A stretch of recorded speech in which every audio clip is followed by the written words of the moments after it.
Better leave it to the professionals.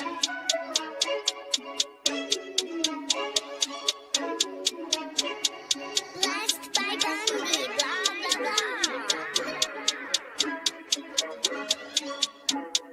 blah. Started off with a bit, now I got coin.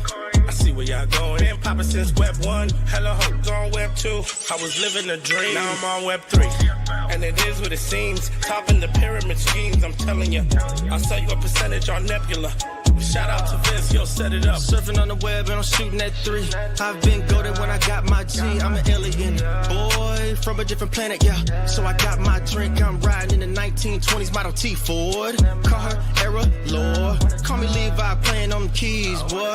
And I'm about to put my gloves on. If I said it, then I meant that. Yeah, I like that one, I'm about to get that. Crash that whip for the drumsticks, whiplash. I'm about to get them all. Are you with that? In a white boat, surrounded by blue. I want one, but I got a cop too. I wanna fly high in the sky, arms out wide, trying to soar from a bird's eye view.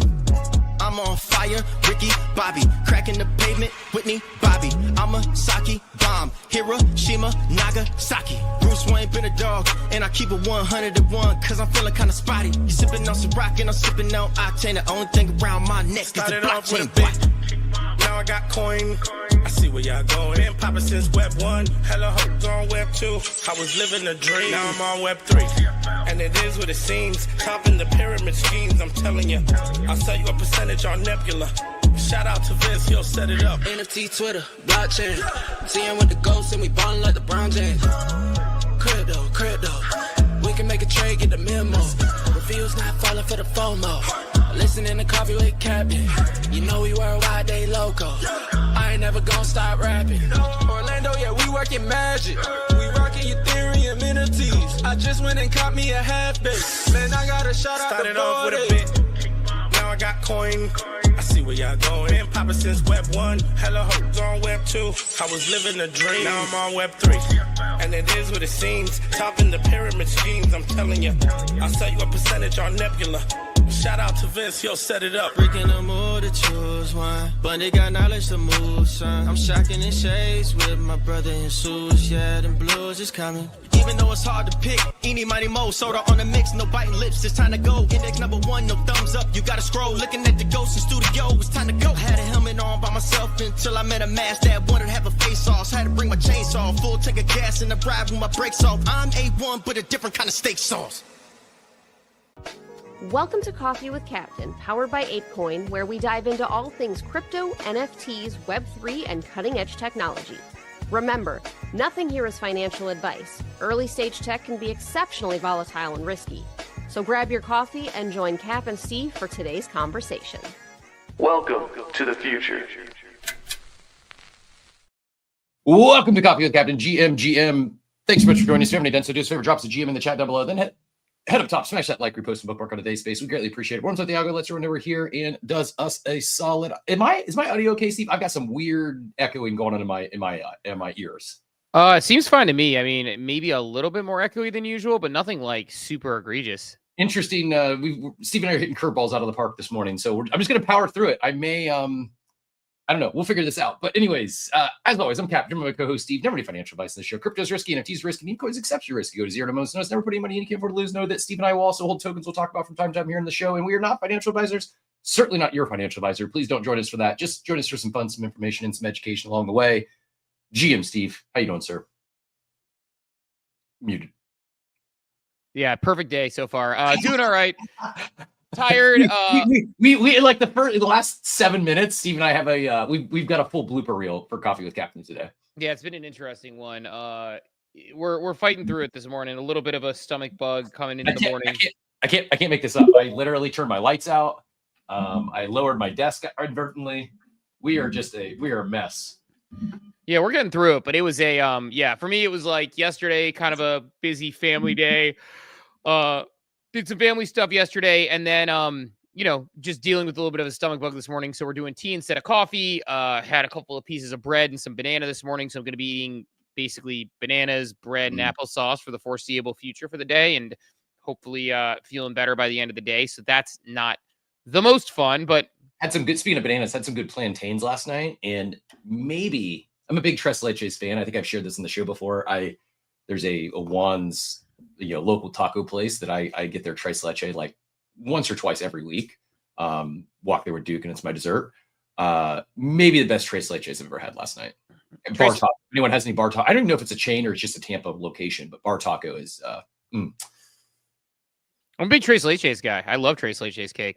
I'm saying this was an all-time Tres Leches, and I am like, I can't say I'm like I was adopted as a baby, so this is probably not accurate considering I'm as pasty as I am, but my love for Cuban coffee, and I think I have like somewhere in the family tree there must be a Latino or a Latina for my guy. I think Dow Jones and I may have maybe brothers from another mother back in my history somewhere.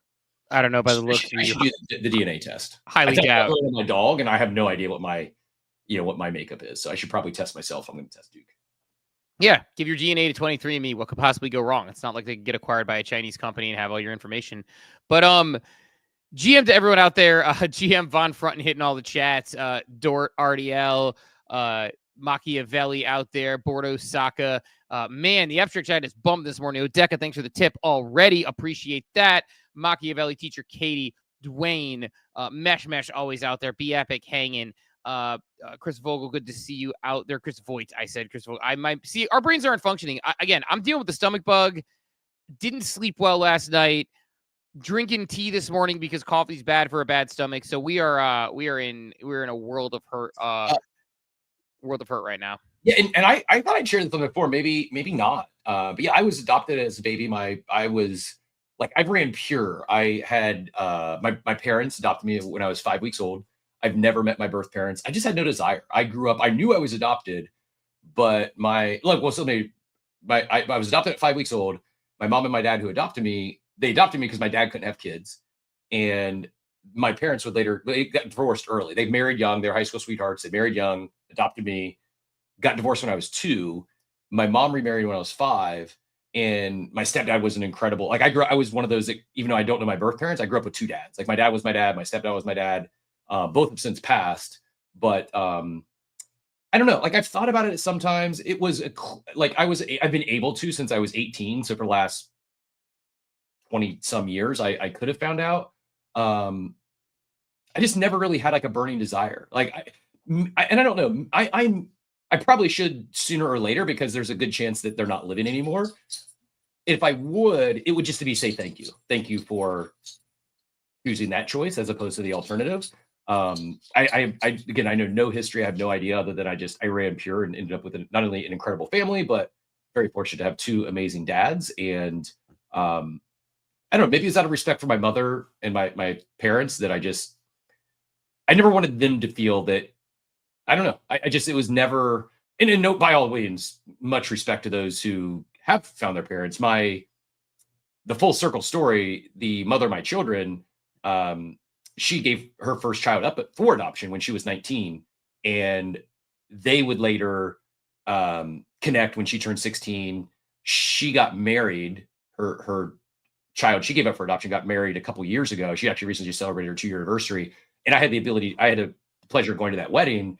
And it was just a full circle moment for me to see the life that, the mother of my children created by choosing to give a child up, which I couldn't imagine how challenging that would be, and went on to live an amazing life. And it was just, I don't know, it gives me chills thinking about it. But yeah, I am, some people think I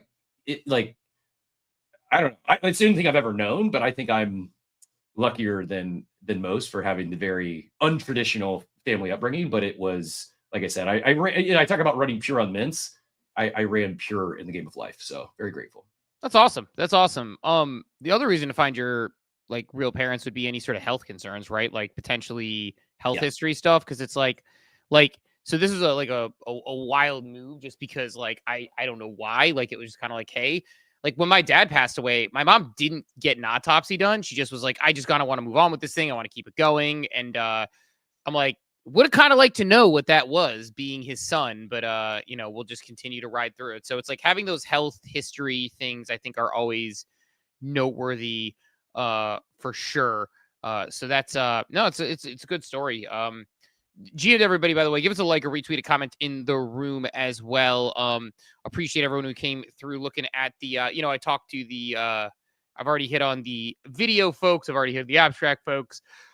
1 in a million Chief, Von Frunton hitting all the chat. Dow Jones out here as well. Dobbins, Opportunist. Good to see you out there always booching. Ark Invest. Diablito rocking the grind coin, getting ready to go. Digital Dad, Dwayne, Clay, Odeka. Be epic in that one. Maria, all of our good friends, Mike C, Brick It All, Mesh going across the board.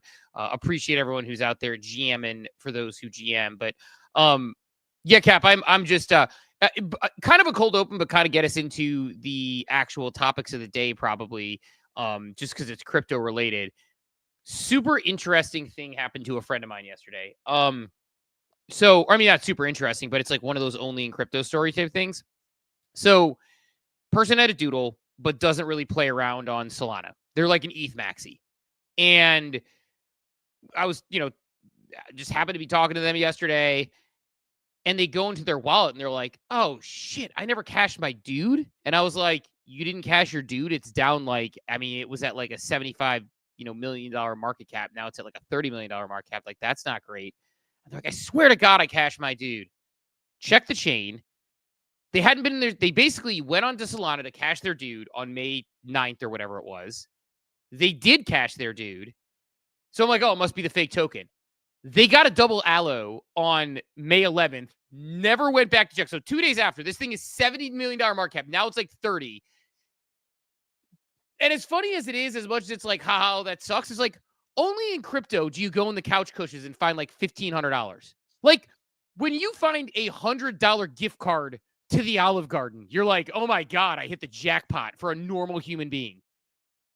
This person found $1,500 in their Solana wallet, which I'm like, that's why you got to be active on all chains. If you've been active and seen that a couple days later, you got double. They didn't even know double L's were going out. Yeah, but it was like find $100 and you're ecstatic. Find $1,500 and you're pissed because it was $4,000 a month ago if you would have found it then. But yeah, it's one of those like, only in crypto, it's like, do you just find $1,500 in the couch cushions? Like, insane.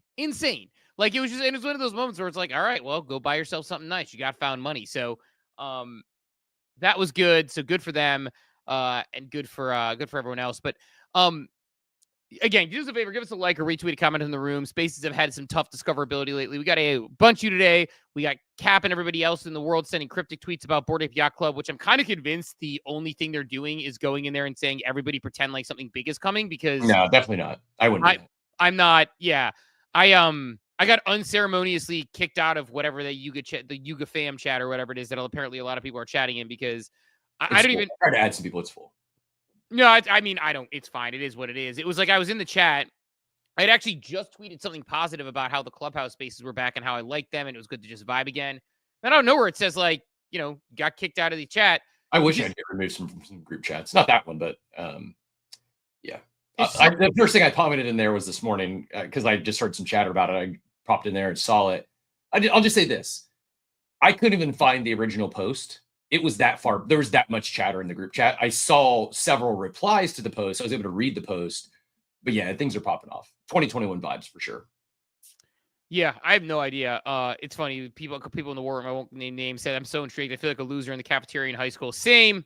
But yeah, I mean, someone must have blocked me in that chat for some reason because I just got. I forgot that's when it boots you. If anyone in there blocks you, it boots you from those group chats, huh? Yeah, out of nowhere. So we'll see. Maybe that's how I get out of these group chats, Steve. You just harass people till they block you, or you can just leave. It's like you can just like sack up and leave. Like it's okay. It's okay. I would rather get blocked and inadvertently booted than actually leave a group chat willingly. I kid you not. I left like 5. Although someone else left a group chat this morning, and it made me a little giddy. That's all I'm gonna say. Interesting. I don't know.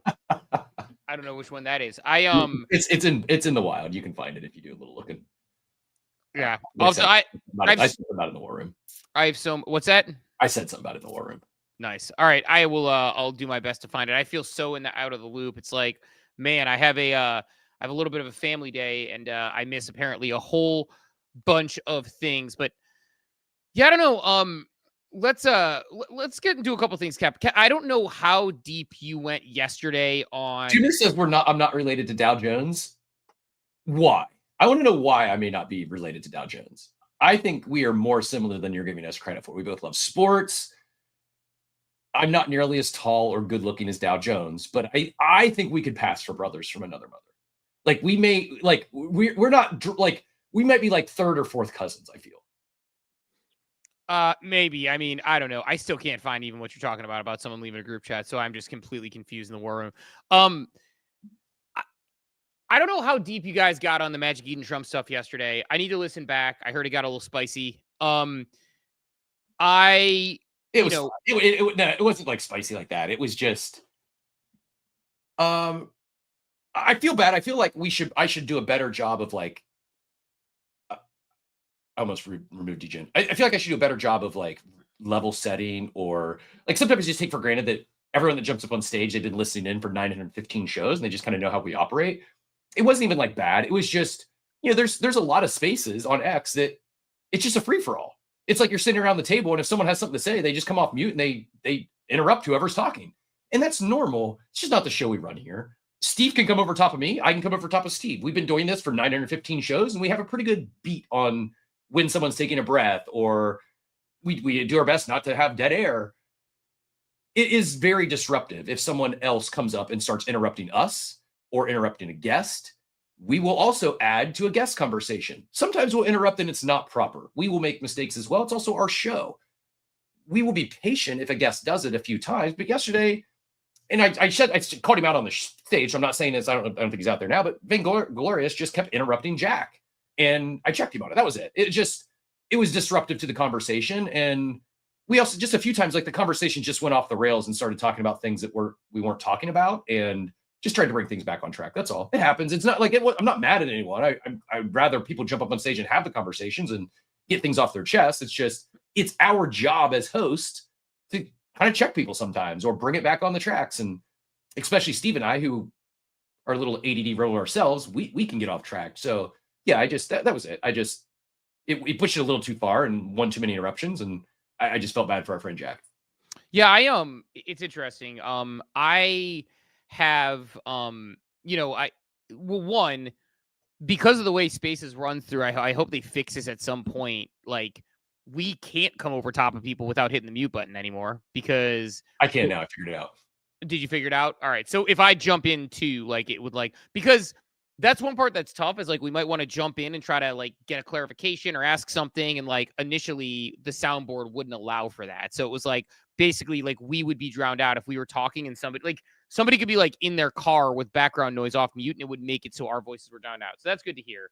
But yeah, I got to go back and listen to it yesterday, but I don't know how deep you got on the Magic Eden Trump wallet stuff and the questions about that. I don't even know if it's worth talking about, honestly. Well, I think we talked about it. It's a grift. I don't call it what it is. It's a grift. Magic Eden's done. Put a fork in them. This is like their kind of last ditch effort, especially now. Like at first I congratulated them, but like how they went about it. And they just did a deal with the team that licensed the Trump meme. Trump's already came out and said that we're not involved. We're going to do our own wallet. Why the hell does Magic Eden need another wallet? They don't. It's just, I don't. Whatever. I guess I'm trying to figure out like what their strategy is. That was kind of my question. More so like less so about like the Trump wallet in general, and more so like, okay, railing. That's their strategy. They raised at a multi-billion-dollar valuation, and they had the ordinals market, they had the Solana market, and now it very much so appears to be heading back to ETH NFT season, and OpenSea is having a moment. OpenSea is going to eat their lunch. OpenSea is in pre-TGE mode. Like, they shot their shot. I thought OpenSea was cooked.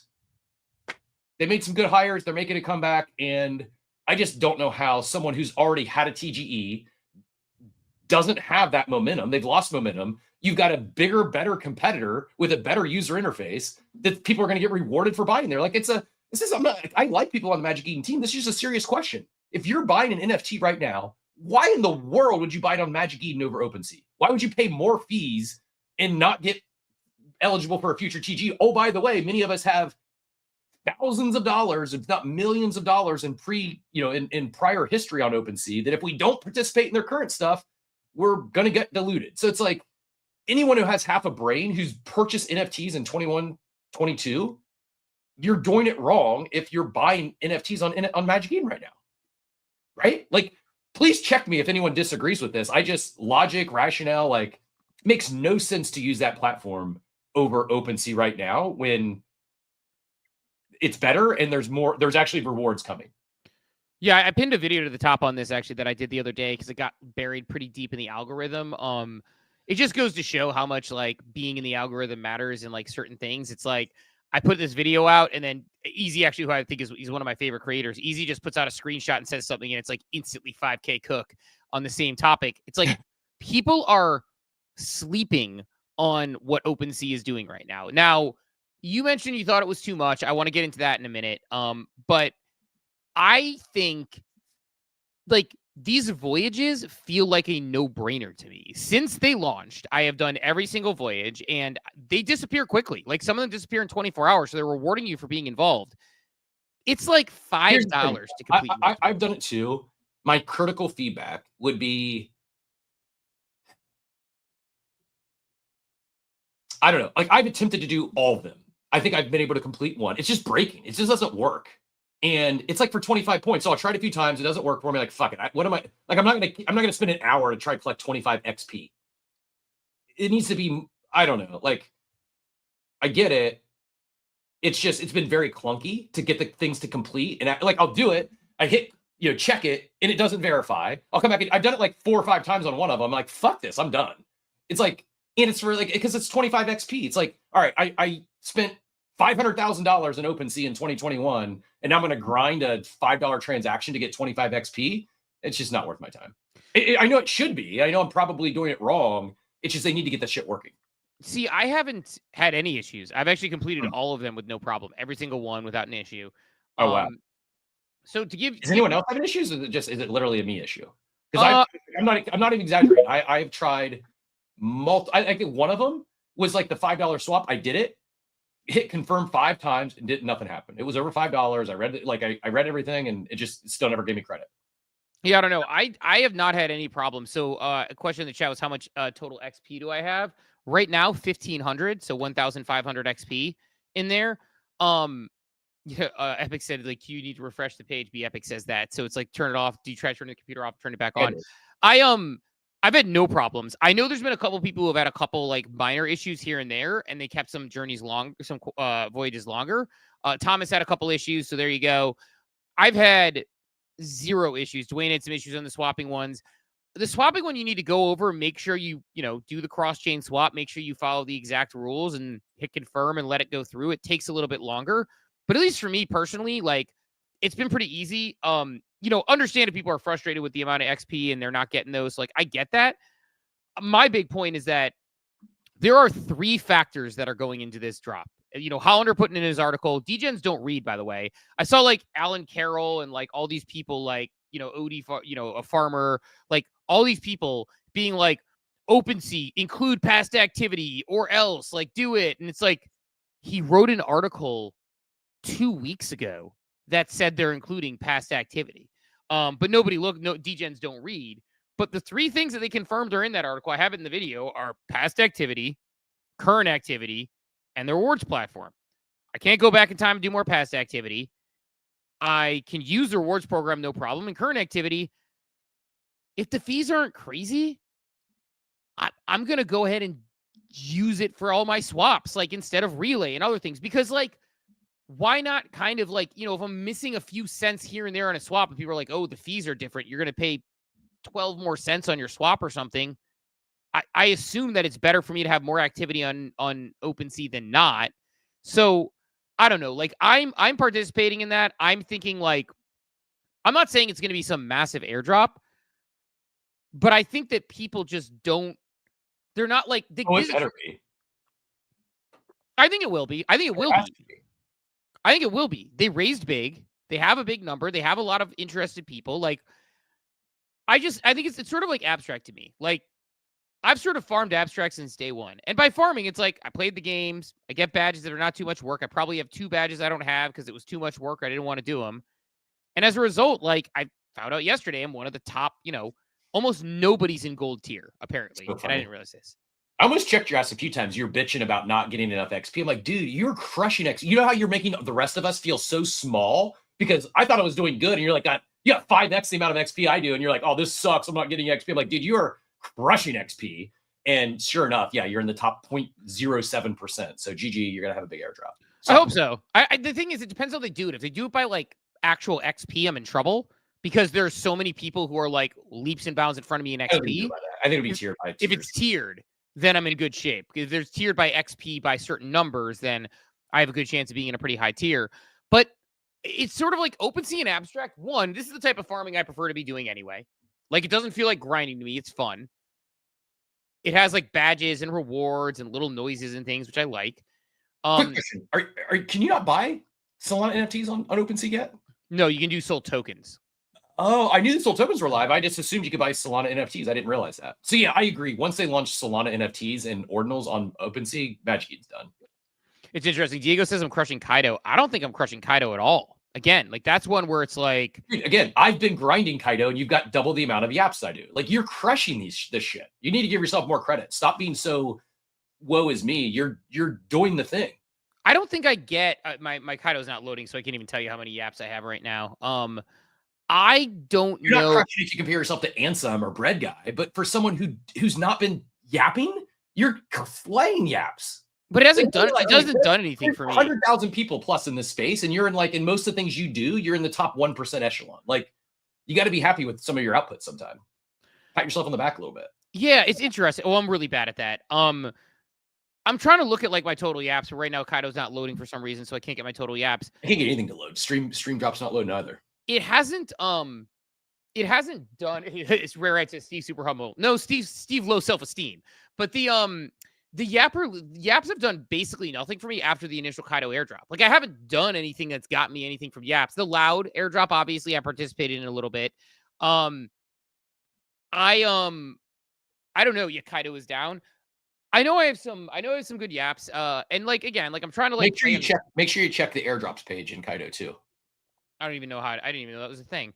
It's a new tab on the left hand side. Just check it. It lets you know if you have anything you've qualified for, to make sure you claim it before the claim is up. That is smart. Like for instance, if you qualify for Huma, the end date for that is June 25th. You got 20 days left to claim your Huma. Got it. I did not. I current 0 past 0, but now I have stake Kaido, so we'll see what happens. Wall chain I actually jumped up a little bit on too as well. But yeah, I don't know. I guess my point that I was trying to make though initially was like, to me, like getting in on these things early on the ones that you actually enjoy and want to do is like so critical. Like even OpenSea, I don't know. Oh, I earned 33.8 quacks on June 1st. Okay. I don't know why they just gave me a pop-up on that. I'm 16th on the Quacker leaderboard apparently. Coming for you. I don't do enough. I don't know what Quack's index is for, to be honest. Is it like Kaido where it basically gives you credit for things that they only credit for like Ape Chain, Solana, and Wall Chain and Socket tweets? Is that the deal? Because like I mean, no, it's not just that, because they do you do get an X score, which is it's determined by who follows and supports you. So I think your X score is like 420, mine's 375, which again puts me in the top 0.05%. So you're in like the top 0.02% of crypto Twitter. Yeah, you earn quacks for everything, but specifically those individual leaderboards are the ones where you can move up even faster. And this is like the thing that I'm like, and we talked about this yesterday. We talked about it in the space with Clemente when he was on with Lara and we did the World of Women space. I think people, I have like currently the Ape Chain leaderboard on Quacks. It goes number 10 is Garga, 11 is Gordon Goner, 12 is Rita, and then you got Steve. Steve, you need to flip Rita, Garga, and Gordon today.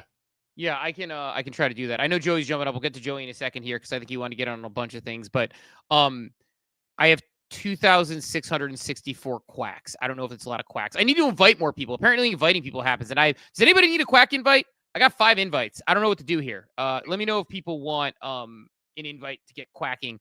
But point I'll make, and then I'll go to Joey here, is like, I think like OpenSea feels obvious to me. And it feels like if they're telling you there are 3 elements: past, current, activity, and again, this is not financial advice for a reason because things could go sideways. But me losing a couple extra cents on a token swap to use them instead of Relay or another cross-chain token, that feels pretty logical. Yeah. Do you want to know how many hundreds of swaps I did in the fucking MetaMask wallet for this thing, that token that's never coming for this very reason? Yeah. I mean, that's it. Like I probably paid an extra like $5,000 in fees just by doing swaps in MetaMask about some, mask token that is never going to come. Yeah. It's so yeah, I don't know. Like I think yeah, I'll tag you in the war room because I know you're in there with an invite, by the way. You need invite code. Oh, I have 5 invites. Does it have to, it's not an invite code, I have to actually type it. You gotta hit their Twitter. Yeah, you gotta drop their Twitter. Okay, hold on. I'm gonna X. try to find you, Be Epic, on here. I gotta find you on X. This is a mess to look through, so I won't do it live, but I'll find it after the show. Yeah, I mean, it's like OpenSea feels obvious.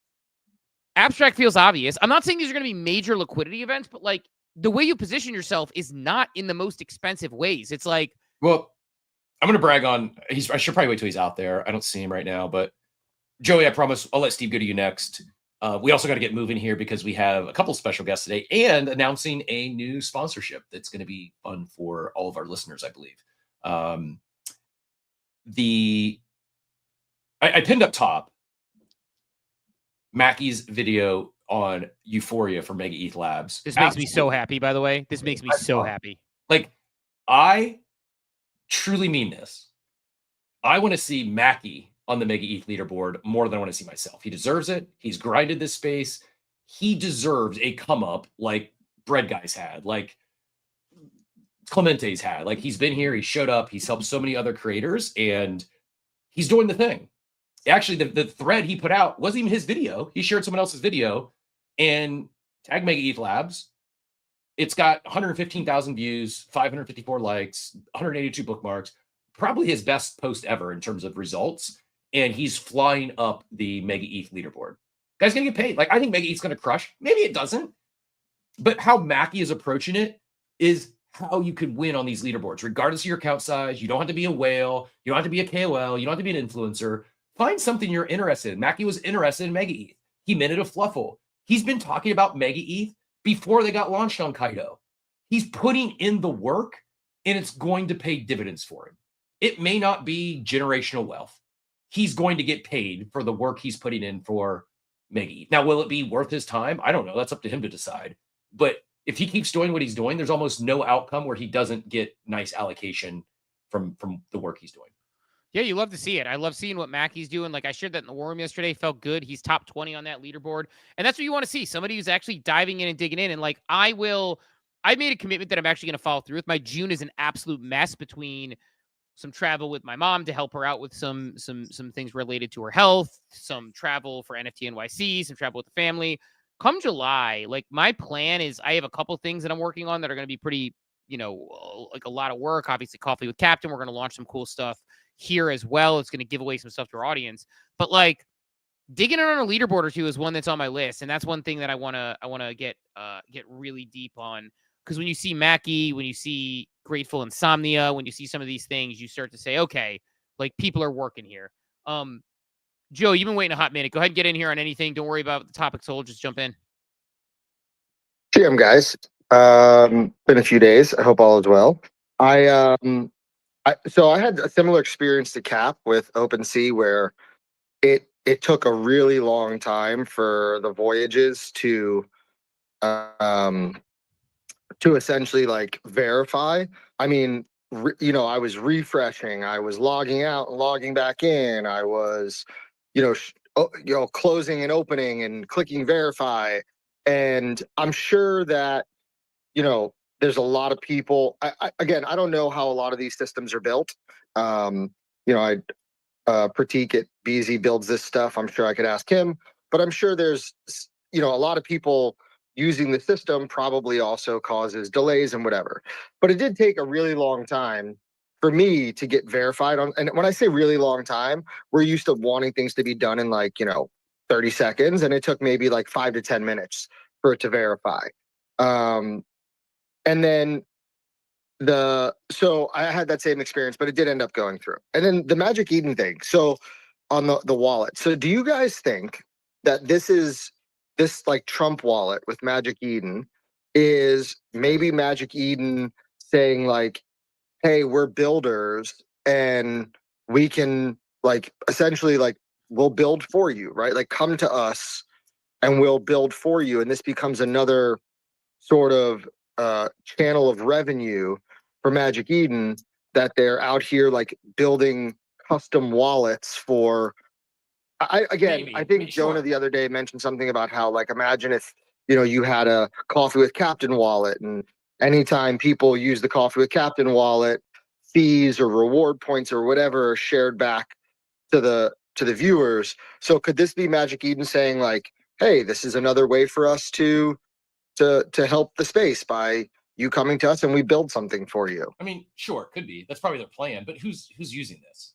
Like, do we have? Is there any way to get data on who's like utilization of the current Magic Eden wallet? I don't know anyone who uses it.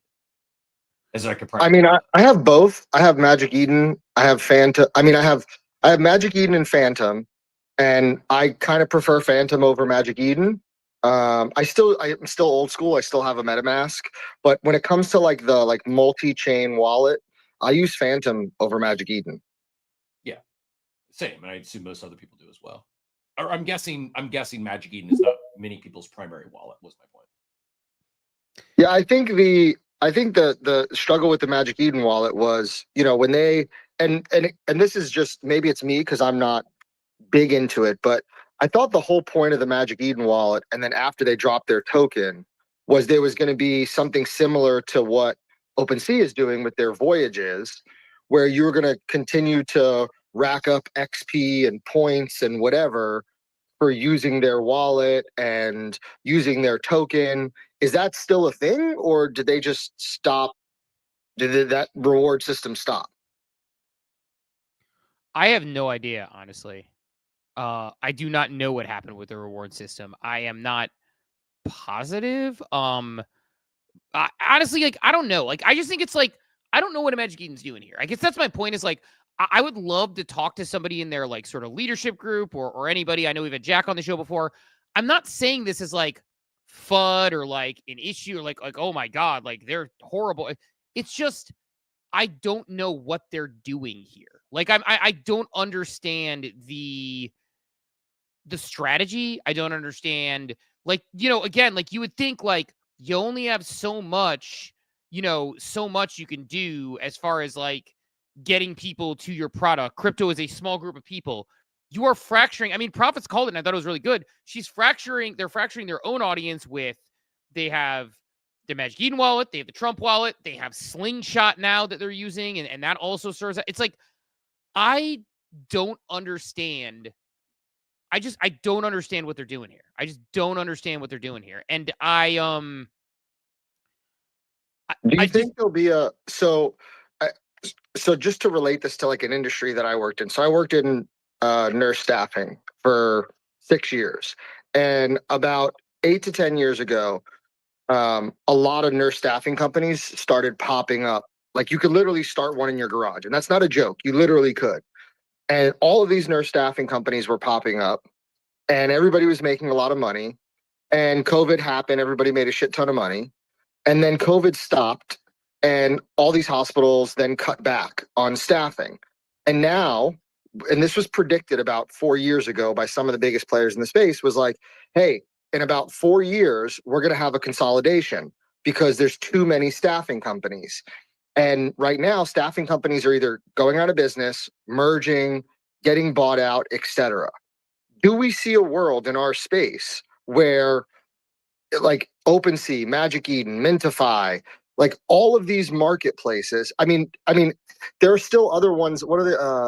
There's still other ones that exist out there too. Do we see a world where we have a consolidation? Because like at some point, like the free money, right, for using these marketplaces is going to dry up. So then what is your real competitive advantage then if you're all doing the same thing? Do we see that as a future? Is there a consolidation happen maybe? I don't know, because I don't think we've ever seen an industry quite like this before. Like, I think there's consolidations within blockchains potentially, and kind of like seeing that happen maybe, like where one blockchain acquires another blockchain, even though it's a weird thing to say because they're supposed to be generally decentralized. They're not. But like, I can see consolidation in blockchains.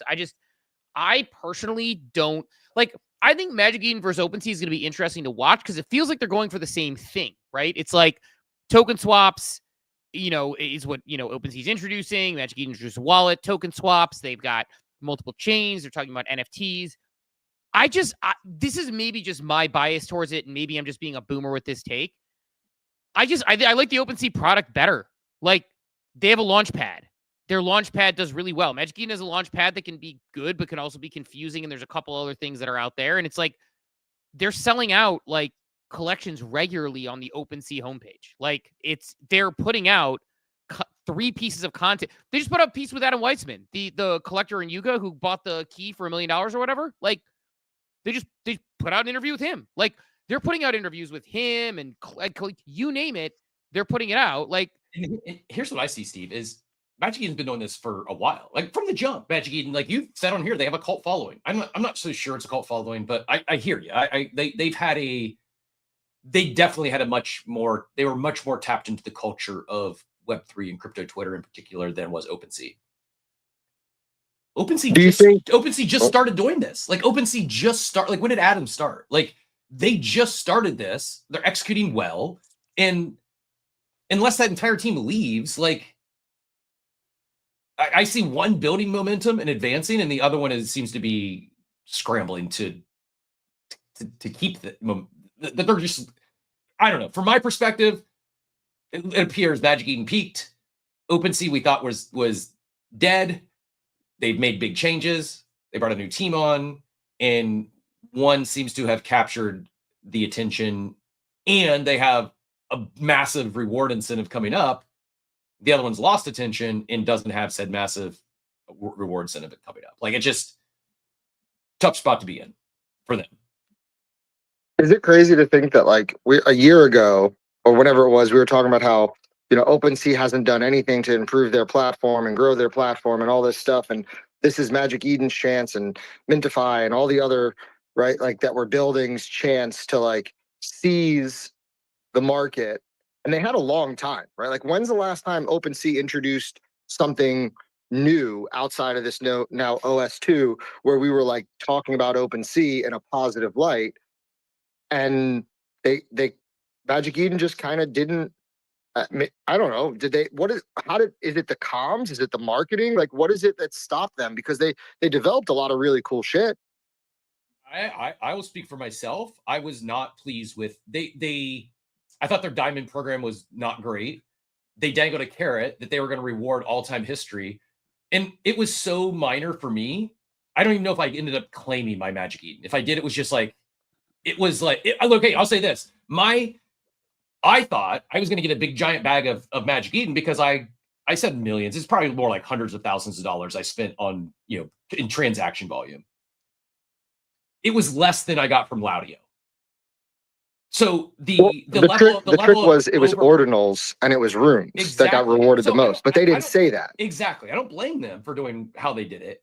It's just they overpromised, underdelivered me in a big way. I'm pretty sure I wasn't the only one, to the point where I just stopped using the platform. It wasn't worth it for me to get like 600 diamonds or something. I was like, I was so like, I didn't feel it was as good of a platform then. So yeah, they lost me when they rolled out their program, because I thought it was going to be so much better than what it was.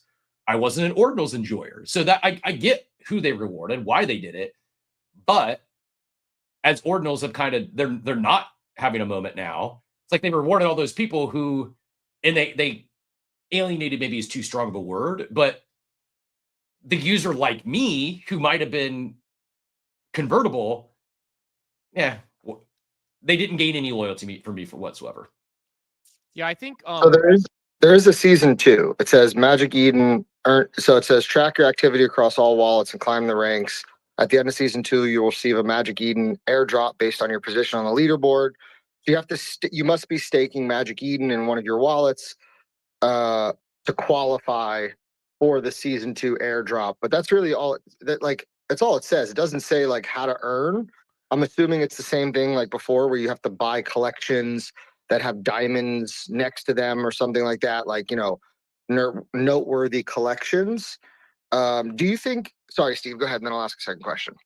No, I was going to say, like, there's, here's my take on it. I think OpenSea needs to not be Magic Eden. And by the way, like, they're not personality-wise, right? Like, OpenSea, I think, has more of a, I call them degens with hoodies, right? Like, they're kind of like us. They're like not going to be, like, Adam Holler's a perfect CMO there because I feel like they're not going to say, like, I think, like, Magic Eden said, like, good morning pores one morning or something like that. Like, I wouldn't see that coming from an OpenSea account. But I think what OpenSea has to do over the next 6 months or whatever their time frame is for this, this activity is they need to very smartly use this rewards program to get people sticky to the platform. I'm already sticky there. I already use it. I think it's smart. They introduce galleries. Galleries is something I think is important in NFTs when you have a visual nature to it. They have token swaps. Like, again, if I get used to using it more regularly and I like using it, I'm going to be more likely to use it. Like, what they need to do, I think we'll have a real answer of Magic Eden versus OpenSea after the OpenSea airdrop, because we'll see how many people are just OpenSeaing for the airdrop. But if they continue to grow the product the way they've grown it, if they, give people the opportunity to use it in a way that feels very natural and very easy, like, I think that's what they need. Like, that's when we'll have a clear answer. Because I think right now it's easy to say, like, oh, well, I don't like Magic Eden and I didn't get a good airdrop and I whatever, the platform, I'm not an ordinals person. Like, all those things are fair. But I also think there's a inherent bias of saying, yeah, I mean, we're pretty happy with OpenSea because there's an airdrop going on. Now, personally, to me, Magic Eden's got, like, buy diamonds and stake here, and I'm just confused. It feels like every other Web3 confusing series of overcomplicated staking mechanisms. OpenSea to me is like, do this quest, get these points. That's easy for me. I like questing. I like points. I like things that are easy. Like, I like the fact that I could do them in, for $5 or less. I could do them in about 10 seconds. Like, great. Like, in there. So I think, like, that to me is like when we'll, like, what I think the design matters. And I think product design matters. But I think that's like, it's a short-term versus a long-term thing. I think Magic Eden it feels more short-term sometimes now they're thinking. That's why they link onto a Trump wallet thinking, like, this is going to be the biggest announcement. And then it ends up being this big, confusing, convoluted thing where you're fighting with Trump's sons. And, like, the difference between long-term versus short-term, to give another example, we were talking about it in the war room. It's like, we talked about rec drinks, so I won't, like, completely re-go over that. But it's like, it's the entire thesis of NFTs to some degree where they built a passionate community-based brand that gets access to a product, is excited about it, that enjoys the utility. The community is strong. Put out a tweet about rec brands and tell me you won't get 1 million people with rec guys replying to you. It's crazy. It's like, you compared it to the 2021 meta, and I felt it too. It's like they build a community-based brand. If they start going to retailers in small batches with limited product in, like, a couple of cities, and they say to those retailers, we promise you we're going to have rabid fans who show up to theirs because there's, like, a little bit of a token claim associated with it, but also because, like, they're passionate fans of the brand.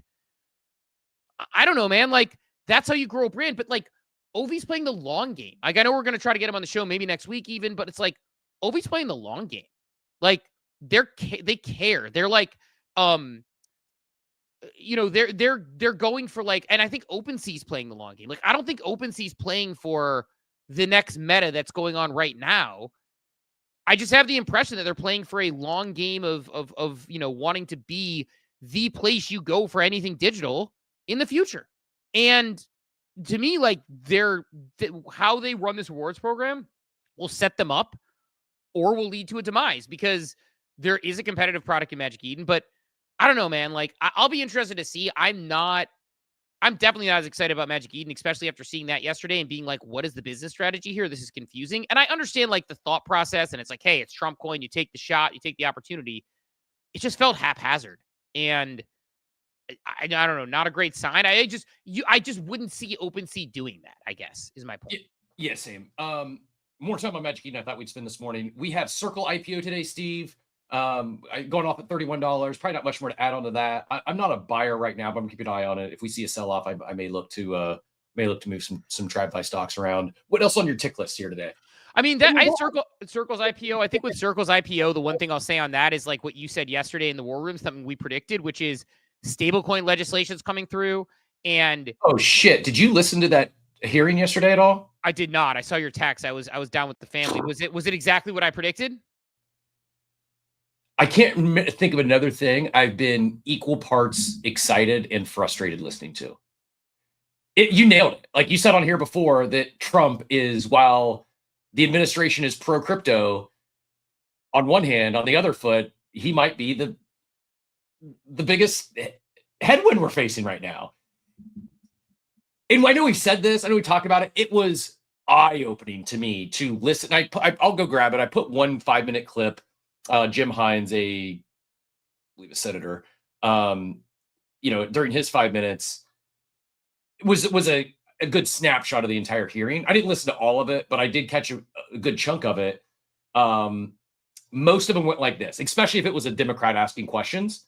At least half, if not all of their time, instead of talking about the what's the act even called? I forget what the Stablecoin Act is called, but the Clarity Act. Instead of talking about the Clarity Act, they spent half or all their time talking about Trump, the meme coin Trump, talking about conflicts of interest, talking about like nothing to do with stablecoins. They talked about meme coins and they're being collectibles. Is this just so that like it was? I don't know, man. I don't like. It's probably boring. I'm sure no one here really wants to talk or hear about that, but it was exciting. And then like this Jim Hines guy who was a Democrat going at Trump, and like I quoted his rant in the thing so you can get an idea. Says part of this 5 minutes says those of us who might be inclined to support this thing so that it can be bipartisan are not going to add our names to something that is associated with rank corruption coming from the White House. The way to deal with this Trump stuff, referring to the meme coin, and then would go on. That was the majority of the thing. It was like half of it was talking about the Trump meme coin. It's like if you would have told me 5 years ago there would be a congressional hearing working to push our space forward, getting bipartisan support, in my takeaway from the thing, if it doesn't pass or some variation of it doesn't pass, the only reason why will be because of a Trump meme coin. And I don't think that's an exaggeration. That's not hyperbole. I think it seems to me, my impression is it's got bipartisan support. Both sides of that, they want to make the U.S. the crypto capital of the world. The only reason the only pushback I heard from all the clips I listened to were related to Trump and his meme coin or World Liberty Financial. I don't know what else to say. It's like I never fathomed this would be the future of, moving crypto forward through our government, but here we are. Yeah, no, and in the chat says Trump's doing more to make his family money than anything else. It's fair to ask those questions. Sure, it's fair to ask the questions about those things. The problem is like this goes down to like the problems that we had prior to this crew of this administration and this sort of change is that everything was treated the same. Like Gary Gensler would say, like Bitcoin is the same as like, the super superlative Doodle Ape Yacht Club. Like you put them in the same category. It is what it is. It's all crypto, which is funny because he's smart enough to know the difference, and we've seen clips of him knowing the difference. But that was sort of what we saw from the previous administration. This is very much that. Stablecoins are logical. They make sense. It's an opportunity to make it very fair, very easy to understand. And we're getting people talking about TrumpCoin, like instead of the actual thing at hand. It's like, it's sort of like, you mentioned talking about it, basically saying because of this thing, we're not comfortable signing this bill that we believe in. Like imagine if I was like, I think the Cavs got a shot to win the title this year. You're like, yeah, but the Browns signed Deshaun Watson. It's like there's both sports, but they're not the same thing. Like that's what we're doing here. Like it's not related. And so that part is frustrating for sure to see unfold. So yeah, but one more thing on my tick list, I wanted to get your take on that. I saw just on the timeline a little bit, and then I'll share the quote tweet on it as well. I don't know if you saw this. Out of nowhere, it didn't work when I did it that way. One of the co-founders of Sui, or one of the builders on Sui, one of the leaders on Sui, like after like Plano's drop spec. I had no idea it was a co-founder. I actually saw Vo clapping back saying you don't need to hit down at this stuff. I just thought it was some random user. I had no idea it was an actual co-founder. That's wild. Yeah, and it's somebody who is involved in. I'm not familiar with Sui. Obviously, we weren't on there until recently. Hey, I'm a big Plano's fan. They crushed it with this pack drop. sir, they did not invent pack rips. It's Wait, insane. Steve, did you get an answer? How's it pronounced? I saw you put that poll up. Looks like Sui is correct from what I can read from most people. But yeah, Finn responded from Abstract. Personally, I'd be more focused on the $400 million exploit on my chain than trying to talk shit about unrelated crypto products. But that's just me. Either way, cringe behavior from the co-founder of Sui. Yeah. And they basically quote tweeted and made fun of Gotcha doing pack rips. Like, why? Like, why? You sold, like, you won. You sold 97,000 packs on your network that the people that came on and used your network were not previously using. Everybody on this show and listening to this show, for the most part, were not big Sui users, and now they are. I don't understand why you come out and make... And, like, I like Klanos. I got my packs. I'm excited about it. We're doing a rip tomorrow. I don't get it, man. I don't understand why you would come out and make, like, a, like, weird... I know that the comment was, like, a punch-down joke there. I don't get why you would come on and make this weird, like, not related analogy, almost two separate things, and piss off like an entire ecosystem. Like, I don't get why you would do that. So yeah, I saw that and I was kind of thrown off by that quite a bit. I thought that was like a sort of a low class move. So I was not thrilled to see that happen on the Sui ecosystem, especially after, like, again, you just had like the biggest mint probably in the history of your chain, I would have to assume. Yeah, poor form. What are we doing here? Be better. Yeah, poor form. So like, you don't need, like, you could, if someone in the community wants to talk that stuff and be PvP, that's one thing, but yeah, it should not be coming from. Yeah, let's do this. Let's go. We're gonna go the rare sort of like almost like pretty close back-to-back jingle. Let's go ahead and do the daily market update, the ApeCoin daily market update.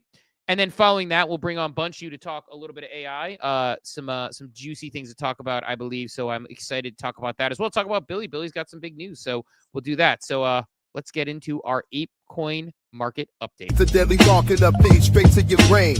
Powered by ApeCoin, no hype, just gains. Moving on Ape Chain, we bring in the heat. NFTs, Feds Alpha never miss a beat. Ape Chain on top, now we bringing the flex. The home of NFTs, these now what's next. Come on, my head time, bloody body time, chop for one time. By the way, don't know if our guy Riz Brian watches the stream at all, but we did get some moles on Ape in that intro because we love the moles on Ape. And in fact, I use the moles on Ape for my sweep on OpenSea. The sweep mission came up early and then went away, so I swept a couple of moles.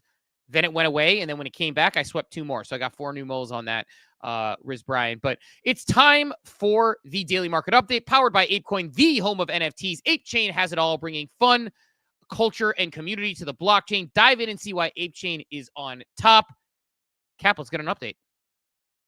Starting with the Coinbase 50 here, majors flat to down. Bitcoin up 1% to 105,557. ETH flat at 2630. XRP down 1% to $2.22. Solana down 1% to 153.97. Doge down 1% to 19 cents. Cardano at 68 cents, also down 1%. Pretty much flat, but runes continue to bleed out. Memes, I don't know what. Apparently, Murad on TikTok is working. SPX continues to be the winner of the day. And last but not least, looking at our NFTs, Punks, I don't know if that's accurate. It says it's down 10%. I don't remember seeing Punks. That would have had to put him at like a 52 ETH floor. Must have hit there at 1 minute, but Punk's showing down 10% on the day, but must have just barely popped up to like 52, 53 for a second. Moonbird's up 7.3%, hitting 0.8 ETH on the day.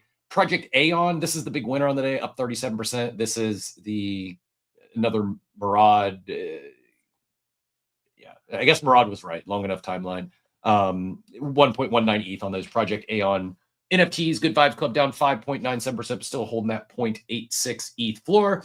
And that is our, I don't know what these are. Top movers. I don't know any of these top movers. So good luck. Congratulations if you hit on Lagrange. It does have nearly $400 million in volume. So congrats to the Lagrangers and the Raven coins out there, also up 53% of the day. But that's our daily market update, brought to you by Ape Chain, the home of NFTs, Ape Chain on top, and we're going back to you, Steve. We also have some more stuff to talk about on Ape Chain and a new sponsor, but I'll hand it back to you and we'll come back to that in a second. Yeah, come back to that in a second. I will say this, and then we can bring on Bunchu here in a second. Cap, what if I told you that right now you could get yourself several punks for roughly 1 to 1.5 ETH a punk? Would you do that? I mean, if they stayed there, yes, I would. I'd go participate in that auction. But when does it end? Do we know? It looks like it ends in about 2 hours, and in 2 hours, and the current winning bid is 8. So, real quick on this one, and then we'll jump through the crypto. Sort of the 16 punks that were fractionally owned as crypto punks initially in the Pixel Vault initial sort of like offering. What made sense? You bought punks comics, you staked them, you got fractional shares of punks. 16 of them are up, some really good looking punks. Fair market value is about 700 ETH for these punks. Right now, the winning bid is 18 ETH. That won't, I mean, obviously won't hold. I mean, if no less than 2 hours to go, though. It's like, it doesn't matter. Like OTC punks will come in and buy them out. If like I'm surprised it hasn't ran up more than that. It's all the lot. Like you can't buy them individually. It's just you got to buy all 16 of them. I assume so. I think that's what it's going on. I don't think it's per punk. So yeah, I mean, it's like, it's I mean, I assume it's going to happen. They'll hit at least 4. I'm assuming they were hoping to sell above, 16 times the floor price, but I don't. Anytime you buy 16 of something, you're going to get a deal, though. So it probably will. It's just similar to what we saw in the Christie's auctions. I don't know. I'm following that one because it's interesting because, like, I don't think they're going for 18 ETH. But, like, it's in range that somebody, OTC Punks gets these things for, like, half off in, when all's said and done. Like, it'll be interesting. And that would be a big blunder for Pixel Vault if that happens. Like, that would be massive. Like, they have a reserve on it? They got to have a reserve on it. Yeah, it's a good question. I don't know. I'd have to look deeper into it. I assume it'll go up. I mean, too much money at stake not to put a reserve. I mean, Beanie needs to buy it to get his punk back. Wait, Beanie's punk's in there? I believe so. Yeah, I believe that's what one of the initial Pixel Vault punks is in there. It's isn't it the smoking beanie hat punk 8146 or whatever? I don't know. Might not be. I thought Beanie owned that. Yeah. Yeah. So I believe it is in there. No, hold on. Let me hold on. Let me share my screen real quick, and then we'll play the song. But I believe isn't that? Hold on, I'll reload. Isn't that Beanie's punk right there? Hold on, coming through. It's Beanie right there, right? Isn't it? I don't know. Yeah. Anyway, maybe. But I thought that his was in that little lot. I'm not sure. But either way, it'll be interesting to follow. So no, different hat. No, I don't. No, that's a new look though. That's a new look. That's not the Beanie punk. The one that he has currently. That's not. Yeah. Yeah. Or whoever's running Beanie's account now. Beanie Maxi Punk. Let's see what comes up when I hit the images. It doesn't even come up because we're such a small space. Beanie Maxi Punk NFT. Let's try and see if we can get it. Oh yeah, that's definitely his punk, man. Because I'm looking at I mean, look, in the Beanie guy, yeah, it's definitely his punk. That is his punk that we are seeing in there. So I looked up Beanie Maxi Punk NFT and not Beanie's punk anymore. Well, I mean, he might be the winning bidder. Let's not count our chickens here. All right, let's do this. Going to play a little bit of music. We're going to bring in our guy Bunchu. Cap's got a lot to cover. My tummy is cooperating lightly here, so I may be in and out as we go because it has been a rough tummy morning, as they as nobody says except me just now. So we'll play Bunchu and we will get him in, and hopefully the smooth sounds of Bunchu Bets can soothe my tummy. We shall see. Tune in now, it's fire brain time. Hot topics and thoughts so prime. Hit that play, no need to mind. Feel the heat in every rhyme. Fire brain, ignite the night. Fire brain,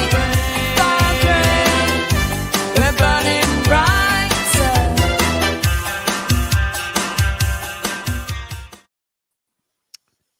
Bunchu, my friend, it is good to see you. I know we had you out last week because things were kind of crazy in the interview streets, but how are first of all, Electric Hat. How are things going today? GM, thanks for having me. Good to be back. Yeah, this is my new favorite hat. It doesn't leave my head. It was funny. Our marketing guy Clay made these for us, and I got it 2 weeks ago when I went and presented at the virtuals event. And our co-founder Jared, who's been working with Clay for, I don't know, 5 years. As soon as he handed me the hat, he goes, "Clay, this is the best thing you've ever done." And I was like, I'm not sure how that made Clay feel, but I agree. Best thing ever. So love to hear it. Is there more Billy merch coming then? At least I know Bread, not Bread Guy, but Bread is always rocking Billy merch everywhere he goes. But is there going to be more coming out, or are we going to see the team in the wild just rocking it through? Probably both. Just a matter of time before more Billy merch hits the streets. I do have a Hawaiian shirt with a bunch of Billy silhouettes on it that we made. So, but that was those probably won't hit the general public. But yeah, more Billy merch to come. Awesome, love that. Want to before we get into the deep clutch and everything else, I know we have a lot of announcements. We also watched you on stage, Bunch. You fell off. If you want to throw a request, and we'll get you back up there. All right, cool. I know we're gonna go down that, and that's probably gonna be the deep discussion this morning. Before we go down that deep discussion this morning, Bunch, I gotta ask, what are we missing in the world of AI in the past 2 weeks that you need to make sure because like the thing that has been taking over my timeline is a couple things. One, the coding feature in ChatGPT that now is like very front and center. Two, video. All I see is it VO. All I see is videos that are, kangaroos not boarding planes and things that are like extremely believable. The best video I've seen. So I'm just curious if you could give us like any updates on that front or things that you're seeing coming out that we should be excited about in the world of, because I feel like I need to, like, I'm supposed to be on VO right now, like, is what I feel like.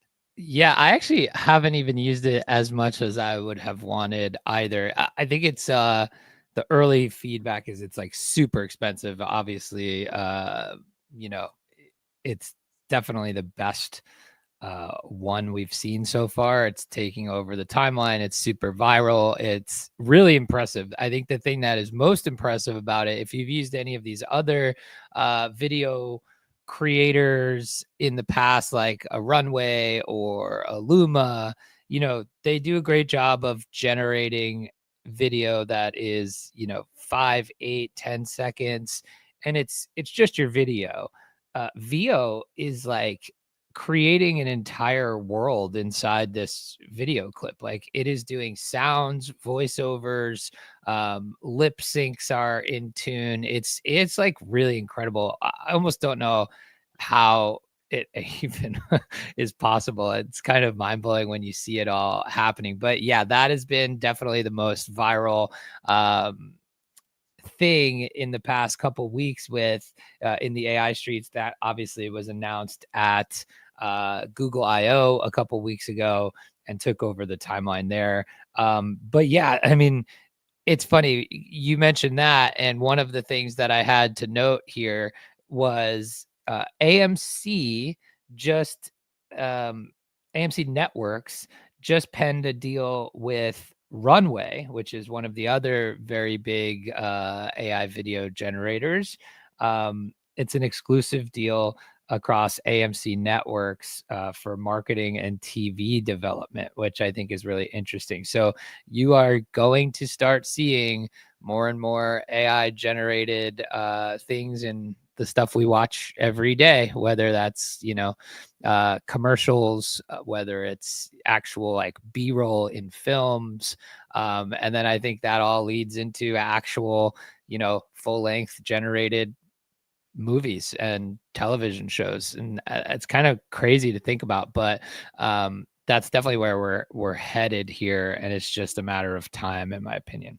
Yeah, I feel like I can see I see on like Instagram, or on, Threads or something, there's a lot of like AI thirst trap things going on, which are very obviously AI. But I don't know, like, it's starting to get better and better. Is VO, so weird AI story. the baby podcast trend happened, and I don't know if you see the Jesus podcast, but those are very funny. If not, I haven't actually. That's really funny though. They're both done by this guy. So, like, this is like a weird, very specific story. Probably in the early days of YouTube, like I'm talking like 2006, 2010 time frame. I found this guy, John LaJoy. He's a Canadian guy. Yeah, who makes taco. But that's how everyone knows, dude. I felt so. That was like a moment where I'm like, I was following him when he was making commercials. Me for too. Pencils, you know, Yeah, like serial killer vans. his the very awkward like 90s style music videos he used to do. Everyday normal guy, like Yeah. he's like it's just like I don't know, like he's like I forget if I wash my hair in the shower or not. Like he's just in the, you know what I mean? It was just like he almost had like he was like Lonely Island before Lonely Island. It's just he didn't blow up. And I didn't know he was behind the baby videos. So he's behind the baby videos. Oh, I didn't know that either. Interesting. I found this out maybe a couple days ago. So I found these videos of like it's Jesus doing a podcast, and it's like funny just because it's like it's exactly what John LaJoy does. It's like him like talking normally to a camera as if he's like a normal podcast host about something completely mundane. It's like our cold open type thing. And he like basically like had a feature in like Variety or something that he shared on his Instagram. I'm like, wait.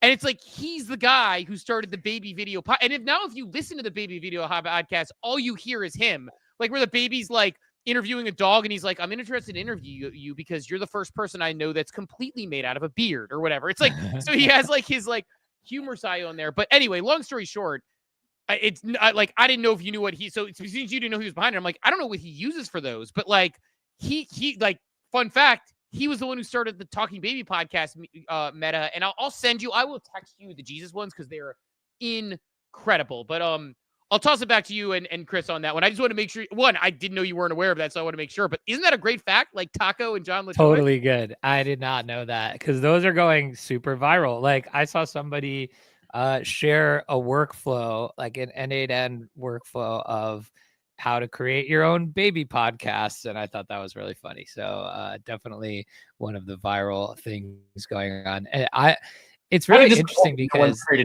kind of disappointed no one here has created a Steve and Cap baby coffee with Captain yet. Someone I might have to dig up that workflow and have a little weekend project. I got to find the right spicy Cap clip to get in there.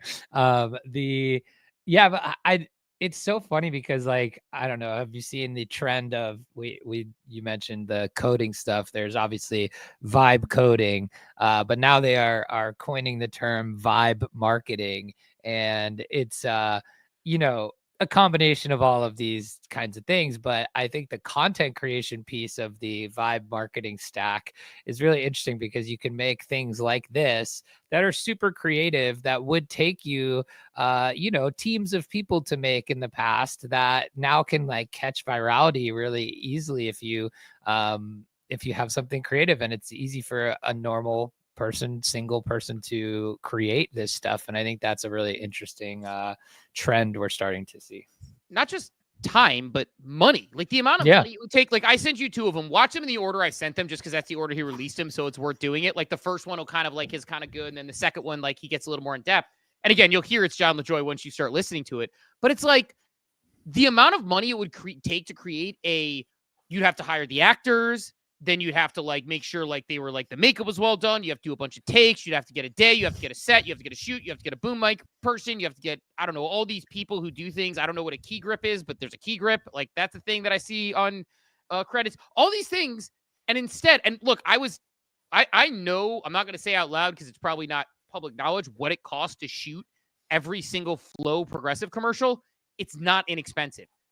This is like, so to me, the vibe marketing. Like that, Steve, Flow lives forever now. Not only is it going to save him money, like seriously, Progressive could now have Flow live in perpetuity. That was the big thing we used to say is like, you don't need to recast an animatronic gecko. There's a point when Stephanie Courtney got pregnant and we had to film in a certain way because we were trying to keep Flow in this like, fake character Flow person, not like, hey, of Meghan Markle is what you're saying. Yeah. Not, she wasn't dropping. She wasn't getting low. But I guess like that, like is interesting to me, Joe, is like, I guess like to your point, like I always thought of vibe marketing as like plans and strategies, which don't like, they're okay, but they can only get you so far without experience. But the content, that's a great point. Like, you could decide a concept for a video and just have it out there in the wild. And like, maybe it's not as great as if you hire, Will Ferrell to sing on but a like plane. it lets you take much quicker advantage of like viral moments across news or sporting events or like whatever it is that's going on in your industry. Like you could turn stuff around so much faster. Imagine trying to capture a viral moment that you want to make a meme about or something, and it would take you a week to do, and then it's outdated and no longer relevant. And now you can kind of turn that stuff around really quickly as well. I don't know if you remember this, but I was just on like the video point again of like, I think it's also relevant of like the narrative that's going on right now about, well, not narrative, it's true, it's a fact, but like you're finally starting to see a lot of awareness come around and people start making noise about like the job loss stuff, right? And but one of the like counters to that that I've talked about in the past on this show, but I don't know if we remember, it's at Forum 3, I was doing some stuff with the AI video around working with like actual television networks, specifically like History Channel, for example. And we were doing some stuff with them and creating like B-roll for an upcoming documentary pitch that they were making. And it was on pirates, and it was on the specific pirate story. And they were saying that it isn't feasibly possible to make this documentary without AI because of the costs. You have to, imagine what it would cost you to create, recreate actual pirate scenes on the water with ships, with cannons, with actors on scene. And so like this stuff is going to allow for a whole new avenue of like storytelling in like documentary series and things like that you couldn't have done before because of cost and recreation and things like that. So and it like, was so corny before too. Like you'd see like, right. like to get the cheesiest actors. That's such an interesting use case. Do you think that it rises the most creative minds are going to rise then because they're going to be able to put together the most like savvy and creative minds can put it together, and then they no longer have the constraints of like, yeah, I have this great idea, but it could never happen. And somebody in Hollywood can go steal it. It's like you theoretically could just do it yourself, and then you could, if you're good at it and you put in the time, it's there for the taking, right? Oh, 100%. I think you're going to see a lot of, some of the great independent creators that jumped head first into AI image and video creation in the past 2 years are now being contracted and hired by Netflix, movie studios, things like that, because they're now experts and they were, they were not even artists prior. Like I know a guy who's doing, really big things with movie studios and Netflix potentially, that was a government contractor for something else prior, was never even his experience. So I 100% think it's going to kind of democratize that creative process as these tools get better, and that's that's a really cool thing in my opinion. But yeah, and then obviously I feel like we've heard a lot more recently about the AI job loss thing. I've been touting that, but I've been ringing that bell for like a year now, and it finally feels like people are starting to pay attention a little more. We literally saw a tweet from Barack Obama last week about AI job loss. You see the CEO of Anthropic all over CNN and doing interviews about how we could see a ton of job loss, like leading to 10-20% unemployment over the next maybe 5-10 years. And so that's really a big deal.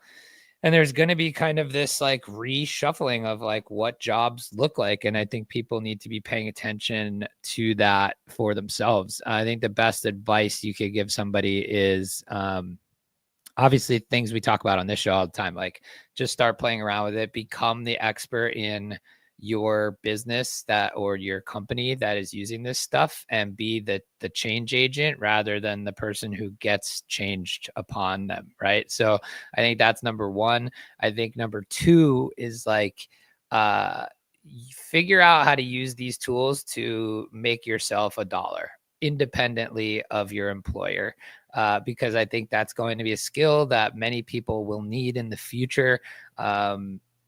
Treat it as if you are never going to be employed again. What would you do? How would you make money? And try to utilize some of these tools to get yourself there, because I think there's going to be a time period in which jobs will get affected by this. And I don't want people to be left out in the cold feeling like they're so far behind and things like that. But I mean, you know, other stories I had today, specifically Amazon, their delivery logistics are now getting AI infused. So they're using AI for advanced warehouse robots, generative AI to enhance delivery maps, AI to optimize product stocking. So like that's going to replace jobs. They're testing humanoid robots to deliver packages, which is going to eliminate jobs. Like you're talking one of the bigger employers kind of on the planet across the board. This stuff's going to happen, and it's going to happen really fast. So I know I say it every week, but pay attention. Yeah, it is You're happening. muted, Steve. Good, Cap. Sorry, my bad. I was just giving you some air cover. Oh no, I was gonna say like the the humanoid robot thing again. Not a deep discussion to go down today because I know we have a lot of Billy updates to cover too. But like to your point about jobs, one, if you are listening to this space or you're watching this stream, you're early enough to be in front of like I always say this like this is the comparison is the joy thing that I do horribly, even though I tell people not to do it. Is like I sit here and say I'm not good with AI, but I'm better than 99% of people probably in how I use the tools I use. Like I'm spinning up jingles, I'm putting together workflows. If you're listening, like it's coming. Figure out ways to use it in your job. Figure out ways to use it outside of your job. Because I'm having a meeting with a friend of mine who has no need to work, but has started an AI company just because they want to like literally said like this isn't about an AI company, this is about a history company because they're that passionate about the direction of AI. Not a rabbit hole I want to go down today. It's like probably more of like this is like a fucking Joe Rogan type discussion. But like if you like why humanoid robots? I always think it's like I have to think if you're designing a robot, humans are not the optimal species to design a robot after that would be most efficient in doing things. Like outside of our thumbs and our brains, which have helped us out, but when you replace the brain, wouldn't you want like wheels and flight and like I don't know, like I don't think arms and legs that are like very vulnerable. It's like you want probably a thicker body. Maybe hands, right? Like maybe hands. Yeah, that might be it. Maybe some hands because you want to deliver it. Maybe, yeah, like but I think like you probably want them retractable, right? Because that's like a vulnerability point. It's just I don't know. Like it's not worth going into. But when I think of it, whenever people talk about humanoid robots, they show the robots of the future. I'm like, I don't know that I would make them look like the Terminator. I would probably make them look like, like I don't know. But I don't think it's the optimal form factor. I guess I don't know. I don't think we're far away from like the humanoid robot ChatGPT moment. Like I think you're probably maybe a year, 18 months away from like seeing these start to like go out in people's homes, which is kind of crazy. Would you get one? I think they were gonna. I think they were gonna be ask like you the same question. I was gonna ask you. It's gonna be like. I think it's gonna be like buying a car. You're gonna have like a $30,000 humanoid robot that you pay on a plan, and it can, do your laundry, your dishes, things like that. And I'll tell you right now, I would 100% get one. As soon as you started talking, right before you said it, I'm like, wait, is it gonna clean my house? And yeah, are you kidding me? I hate laundry. I hate dishes. I hate cleaning my house. Like, if this thing is like trustworthy and not hackable, which I don't know, I'm just getting down a whole different level. I'm like, yeah, if I can have a humanoid robot, like, I mean, as it is, I have Alexas in my house. I have a Sonos like group of Sonos speakers in my house. I have a like a Roomba that when we actually get our house decluttered enough from the children, we can run. Like, I don't understand why, like, I wouldn't want an AI robot that just did all of those things in one, that I could just be like, hey, James, can you add this to my shopping list? And it'll be like, sure thing. Do you want me to do the dishes and take out the garbage while I'm at it? Awesome. You're going to take out the garbage. I'm sorry to interrupt, Steve. I got to jump in here. I could talk to robots all day, but I have a clutch puppy here who's got a poop, and we got some other exciting stuff that I definitely want to share before I take him out to poop. So do you mind if we hit it? Switch it up. So excited. I just pinned up a post up top. We're going to dive into all this. We got plenty of time left, but I needed to start the conversation, and so I can help my clutch puppy go relieve himself. My apologies. It's just I sure it's been one of those mornings. So first of all, before we talk about our big announcement, I did pin it up top, so you can get a preview. We're gonna talk both Billy Bets. We're gonna talk clutch markets. We're gonna talk about word with clutch markets. For our listeners, our next segment, similar to our coffee with Captain, we're going to be rewarding any of our audience anytime we hit. So the Caps Clutch Market Parlay of the day, we're going to kick off today. We're going to dive into the details as soon as I get back. But the TLDR, anytime we hit on a parlay, there's a lucky winner is going to win with us as well. So excited to dive in deep. But before we talk about what we're going to be doing with Clutch Markets, before we go to Simple Farmer here and talk more about that, Bunch, I think you might have front ran us on the partnership with Clutch Markets. Is that right? I mean, I didn't intend to, that's for sure. I got that text from you the other day, and I was like, oh, this is super cool. And I was like, oh, I'm going to be talking to Simple Farmer this week. We had a very, very awesome phone call.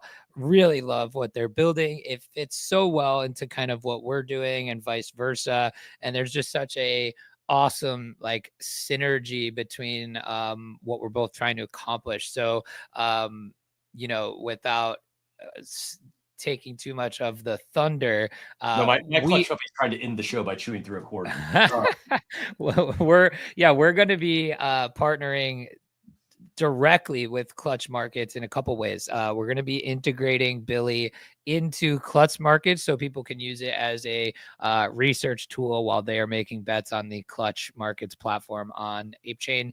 And then vice versa, we're actually going to be integrating Clutch Markets via API into our platform. So that will enable anybody using Billy's platform to be able to create their own parlays, powered by Clutch Markets technology, which is super cool. And what I love about that for us is the way they do it is super interesting. It's actually going to allow for people to actually use this on FanDuel and DraftKings odds, which I think is really huge. So I think from both sides, it really opens this potential up to have like escape velocity, exit velocity outside of the Web3 space, because people are used to betting on DraftKings, betting on FanDuel, and they run into issues there if they start to win, where they get limited, et cetera, et cetera. And if you could be betting the same odds that you're always looking at on chain with no limits, that's a really attractive offering for a lot of people, which I think we can help facilitate, because that's kind of going to be our target audience. And then for us, it's about surfacing the best data to help people make a decision and allowing them to bet right on that platform. And that platform is, Clutch Markets on the back end, and we're just kind of enabling that pass through. It's a no-brainer for us, and I think for them as well, because we're going to be both working towards the same goal, which is kind of onboarding users into this different way to place wagers. Yeah, I absolutely love it. I shared this the other day when they announced it. I wasn't aware, by the way. I think I said it on this show. I was like, you two should meet. Like, actually, we've already been talking. And I kid you not, the first parlay I did on Clutch Markets, I just used the Billy Bets dashboard. I took the two highest Billy conviction score plays of the day, put them in a 2-game parlay. It hit. I turned 10 ape into 35 ape. And then as I saw me hit that win, you announced the perfect collaboration. So I'm pumped. That's amazing. Pumped to talk a little bit about. I'll hand it back to you. I am going to take him out because I do want to come back. I genuinely am excited. If you're wondering how you might be eligible or participate in the Caps Clutch Market Parlay of the Day, anyone who reposts this space, the Coffee with Captain space, you're in the running. And if we hit, we'll pick a winner the following day. You'll get your share of that prize. So yeah, several of you have already reposted the space. You're in. You've already entered. But yeah, as I hand it back to Bunch and Steve, and then we also have Simple Farmer on the stage as well. We'll come back to this. We got a lot more to share, but I wanted to at least get that out there and apologize that my clutch puppy is calling. But I'll be right back and appreciate the understanding. Yeah, can I before we go to like clutch on this, like, so you mentioned opening up to DraftKings odds and kind of having that escape velocity. That gives you more options to bet as well as more audience, right? Like it's kind of a combination of both. Yeah. So imagine you are shopping your DraftKings sportsbook right now and you want to place some bets for today, if your cap or whatever. I mean, the problem that some of these on-chain markets have right now, like let's say Polymarket, for example, it's a great experience in terms of like pricing.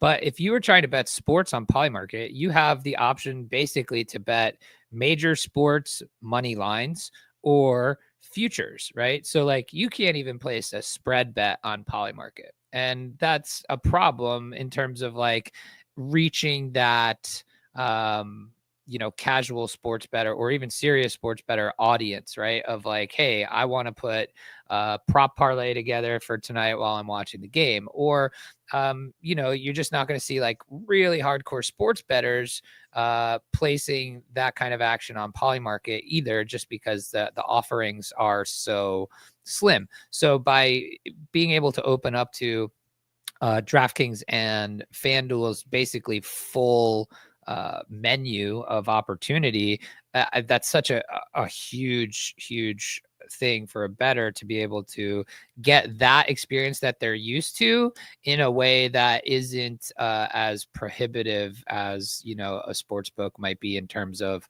how much you can bet, what are the odds, like what things can I put together, what things can I put together, etc. So I think it's actually a really awesome thing that they have built, and the way they're building it is really unique in terms of like the tech behind it. I think it's a pretty awesome novel thing that just didn't exist, and it's going to solve a big problem. I think in the future you're going to see so much more of this market come to these kind of prediction markets or open decentralized peer-to-peer type platforms, and this is just like the first step into kind of bridging the gap between what's available now and what exists for a sports bettor in like that traditional regulated market. Do you think that this will actually kind of change the way? And I think we got Cat back walking the doggo on the another account, but although I think we might have lost him again. Do you think this changes the way, like, you always talk about how sports books are a little more predatory, and obviously they're a business, they got to make money, but like they're selling you parlays, and it's like, I remember seeing one where it's like someone's like, I did this parlay in the same sports book and it's plus 1,200, and up top the promoted one is like plus 850 or something. Like they kill you on the juice. The numbers are never quite there. It's almost like they have a monopoly against it though, because there's only so many sports books, there's only so many regulated things, and sometimes they work in certain states. Do you think that as this continues to grow, things like Polymarket, we're going to see them have to have, obviously those don't cover spreads like you said, but is there going to have to be a come to Jesus moment as there is a more decentralized view of this thing where people are actually like looking at odds in that way? 100%. And I think like the interesting thing is that like with a Polymarket, and this is a difference between how like Clutch works and how Polymarket works.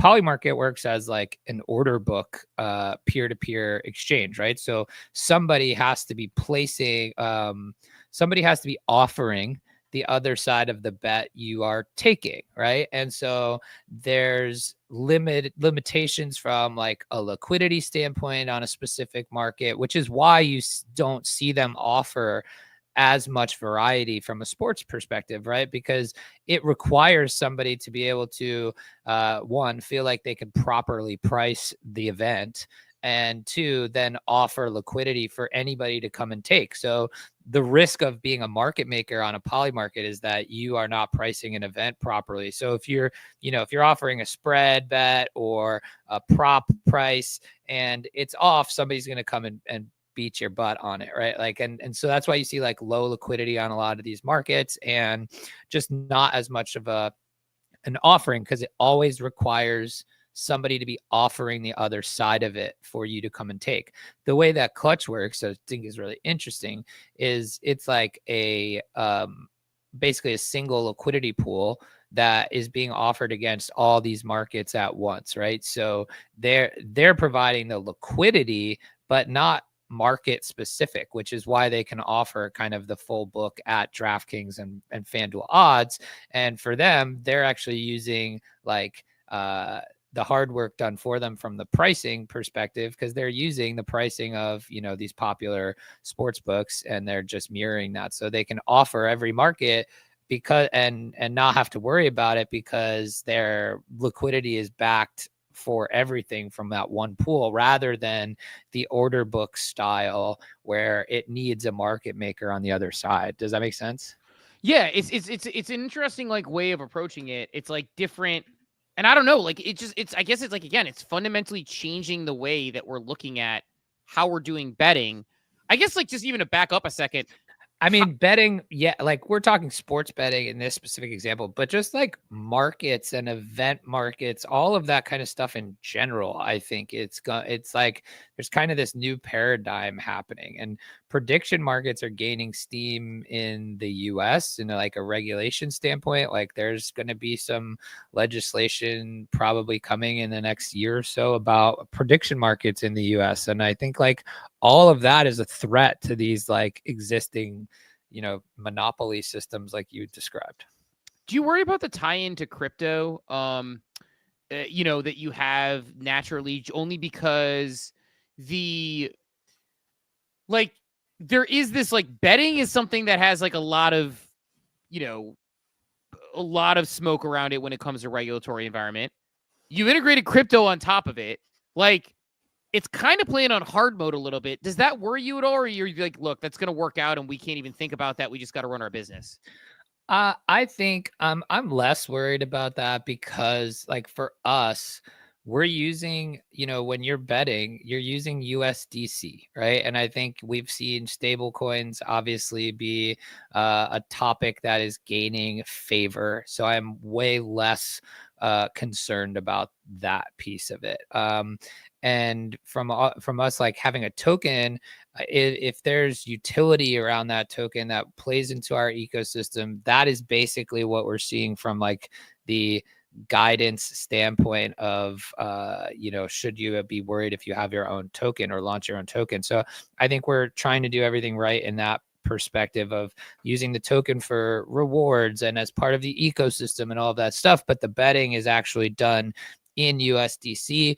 And the other thing, like specifically with Billy, like you're going to be able to bet on our platform, but we are never touching users' funds. We are never custodying their funds. We're never, it's strictly a pass through to these other markets' smart contracts. So like when you come and you're going to place a bet on Billy, which we're hoping to be able to launch like next week, you're going to get a wallet created for you when you sign in with your Google account, right? And that wallet you can fund with fiat. It converts it to USDC, and you're betting with USDC out of your own wallet. We never touch, you never deposit with us, and it goes straight to the smart contracts from the betting platform. So we're not even the bookmaker or the house in any of these scenarios. So I think like that's one of the things we're doing. I think that's kind of safe from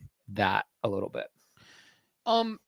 So with that said, like kind of talking about like adoption outside of the space, like I always think products are really interesting when they have a fit. And when I explain Billy Bets to people, it's one of those ones that they get. It's like, hey, a bunch of people who are very good at betting, but every bettor, no matter how good you are, has some emotional ability, some emotional tie-in that happens. That screws things up. I was like, the AI can get right past that and can look at it based on programmable data, make the bets, make recommendations. And then I talk about like the recommendations. I always use the example of like, if I'm going to watch Ohio State versus Texas, it can give me like 5 prop bets in there that I can go and be like, I just want to bet on Ohio State. It's going to give me my best odds or the places I can look, or I can fade it and have fun with it. So, or you can bet with Billy, you can root for it. So I think it has this appeal. What's been your experience talking to people outside of crypto and AI about this, or have you not done that a ton yet? I think there's crazy interest for it. I think at the end, I mean, we've talked about this before. There's a massive, massive market that buys picks from other people, right? And so, like, when you think about, I mean, we're talking $100 million of market in that of people just doing that thing. And when you think about why people buy picks from others, it's all of the things that we're trying to accomplish with Billy, which is give you the comfort that like the hard work is done for you, in the sense of like, hey, we're surfacing really valuable data and showing you an opinion based on all of these data points that we're taking in that quite honestly, your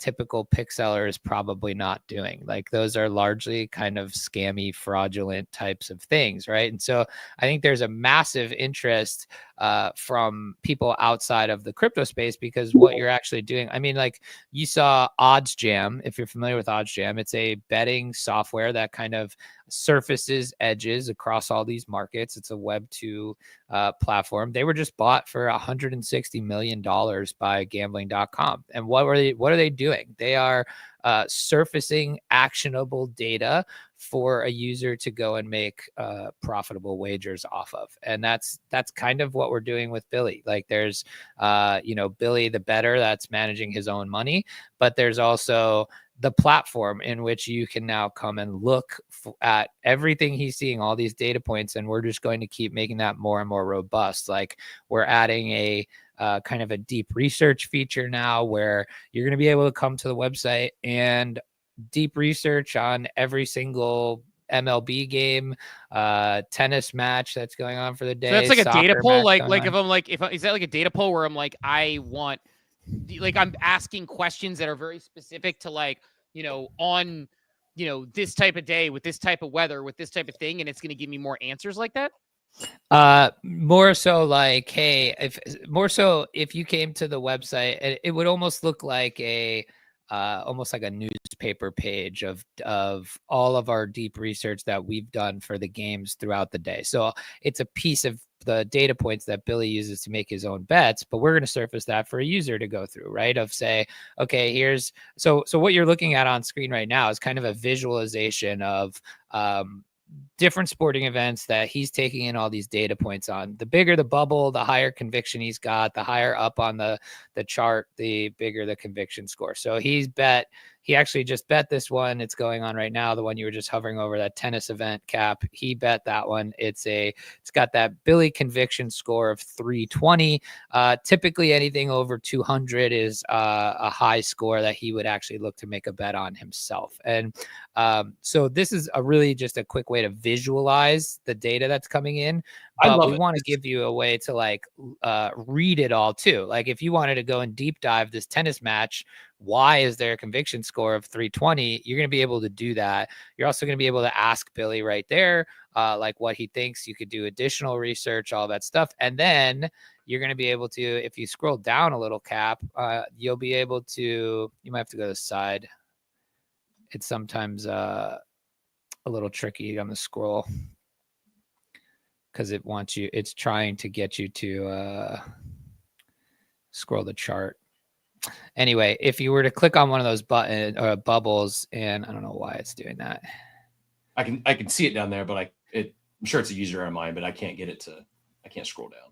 Yeah, well, what you would see is there's a bubble then on that box. And hold on, I'll share my screen here in a second because I got it. I will say, while you're pulling that up, this is my favorite chart. And Simple Farmer, I apologize. Steve couldn't see on stage.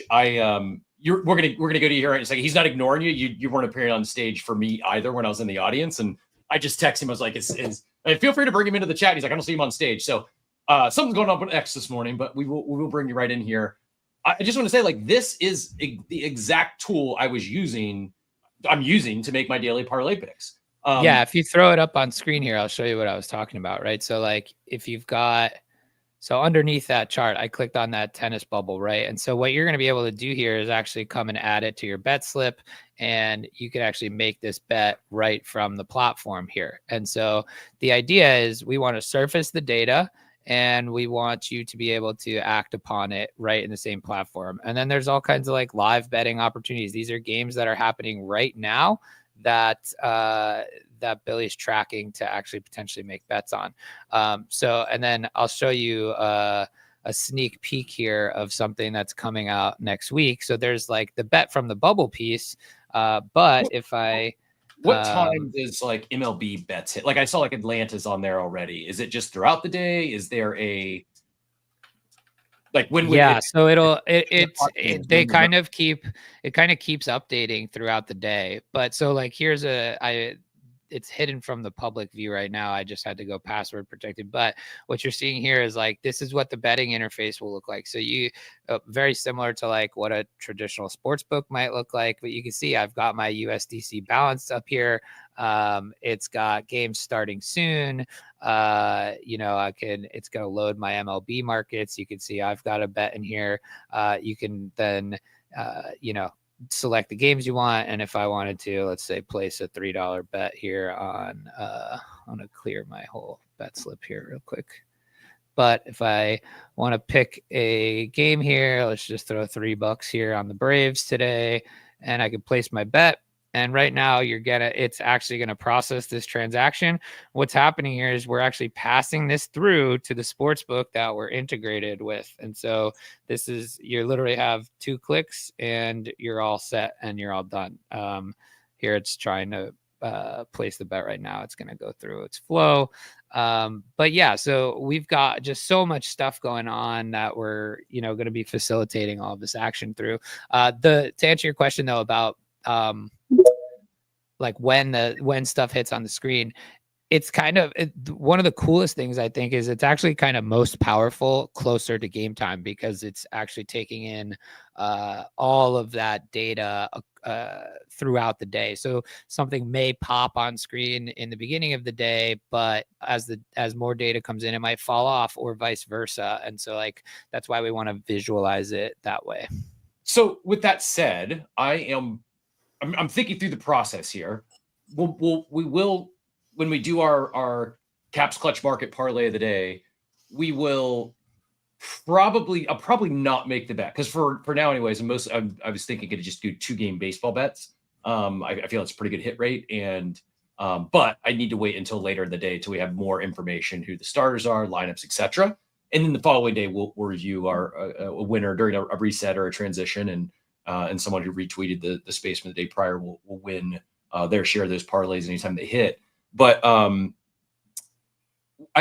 know we've been keeping Simple Farmer on ice here for a bit, as we couldn't see you on stage, but I see you out there from this phone. GM, welcome. Thanks so much for joining us. Thank you for having faith in us and sponsoring this segment. We are excited, not only because it's helped support the show, but I was excited because I love this stuff. I do it naturally anyways. And we are looking for fun segments that can be rewarding for our audience. And I think this is one where not only will you get rewarded, but hopefully some play along as well. But Simple Farmer from Beyond the Clutch account. Before we move on to some other exciting developments on the clutch market scene, I just wanted to kick it to you. Anything you had to add or wanted to add regarding, what Bunchu shared regarding the clutch markets and Billy Betts partnership, and then we'll go on from there. But GM, thanks for your patience. And Brooklyn, I do see you. I see your hand. We'll go to Brooklyn Brawler. We'll go to Simple Farmer with Clutch Market, and then we'll get you in here next. Hey, GM Captain. GM Steve, I hope your stomach is feeling a little better. GM Bunchu, glad to see you on the stage after that great call we had. In regards to adding on to the collaboration between Billy Betts and Clutch Market, I think it's just an absolute no-brainer. It just makes sense. We were comparing it to, Shaq and Kobe working together, different strategies, playing the same sport. So it just makes a lot of sense for us. And then in terms of bringing on Coffee with Captain and sponsoring your guys' show for Caps Clutch Parlay of the Day, when I look at Clutch Market, when I look at Billy Betts, and when I look at Coffee with Captain, the main thing that I see that we're all sharing is that we're all onboarding users to Web3. You know, you guys are also obviously discussing with users who are already within Web3, but you're also lending a lot of invaluable information. And I think you guys are one of the best sources of direct information, especially given the interviews you guys do with various communities throughout all of Web3, not just ApeChain. So it was a no-brainer for us. And we're super, super excited to get this started. Hopefully share some wins with the audience, bring more users onto ApeChain and crypto as a whole, man. That's what it's all about. Absolutely. And this is stuff that if you're not deep in the sports betting streets, if a lot of this hearing from Bunchu and Simple Farmer is new to you, as someone who's been, I'm not the biggest sports bettor, but I've been in that sports betting world for well over a decade. Prior to finding Web3, DFS, daily fantasy sports, was my muse. It was my side hustle. This is one of these situations where blockchain tech, a crypto dApp, or in this case, crypto dApps, and an AI agent are absolutely, unequivocally improving upon something that exists in the wild today. It's just better. And I get really excited when I see this sort of solution. Like these two gentlemen we're hearing from, they're solving real world challenges, real world problems. It may not be a problem of yours. You maybe have never been limited to a book before. This happens. You know, people are spending hundreds of millions of dollars a year on buying picks from other entities.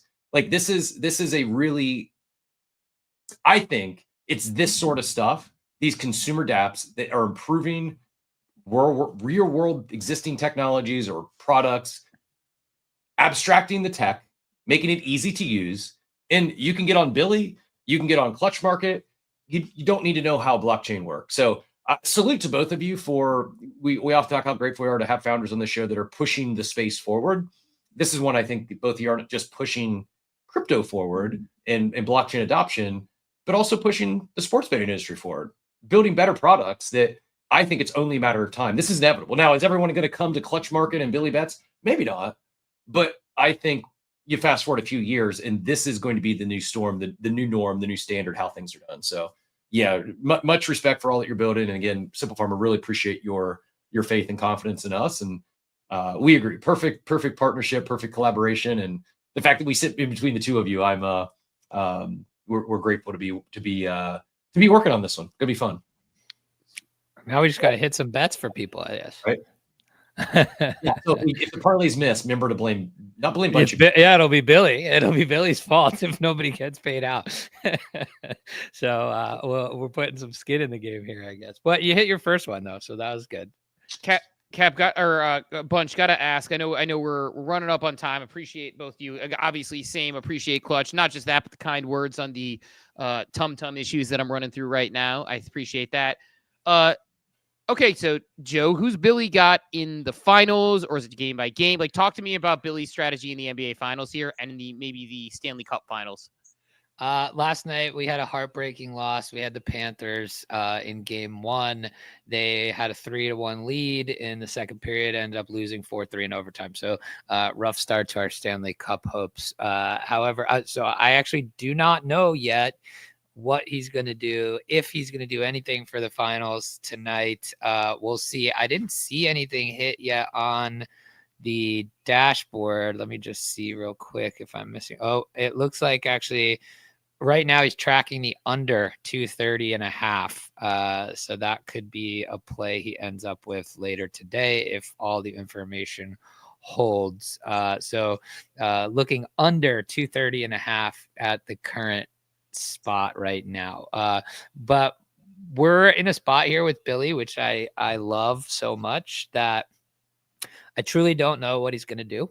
It's like in terms of like the who he chooses and when he chooses to make that bet, which is kind of like the thing I was trying to create, right? Like I want this agent not to be what I think.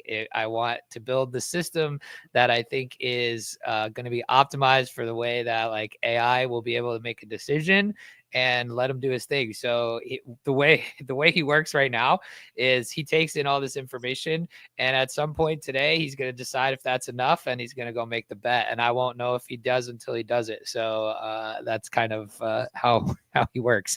Now, there's other things, to your point, Steve, of like, you know, we had him do research on the NBA playoffs for futures bets before the start of the playoffs, and made some bets based on that, which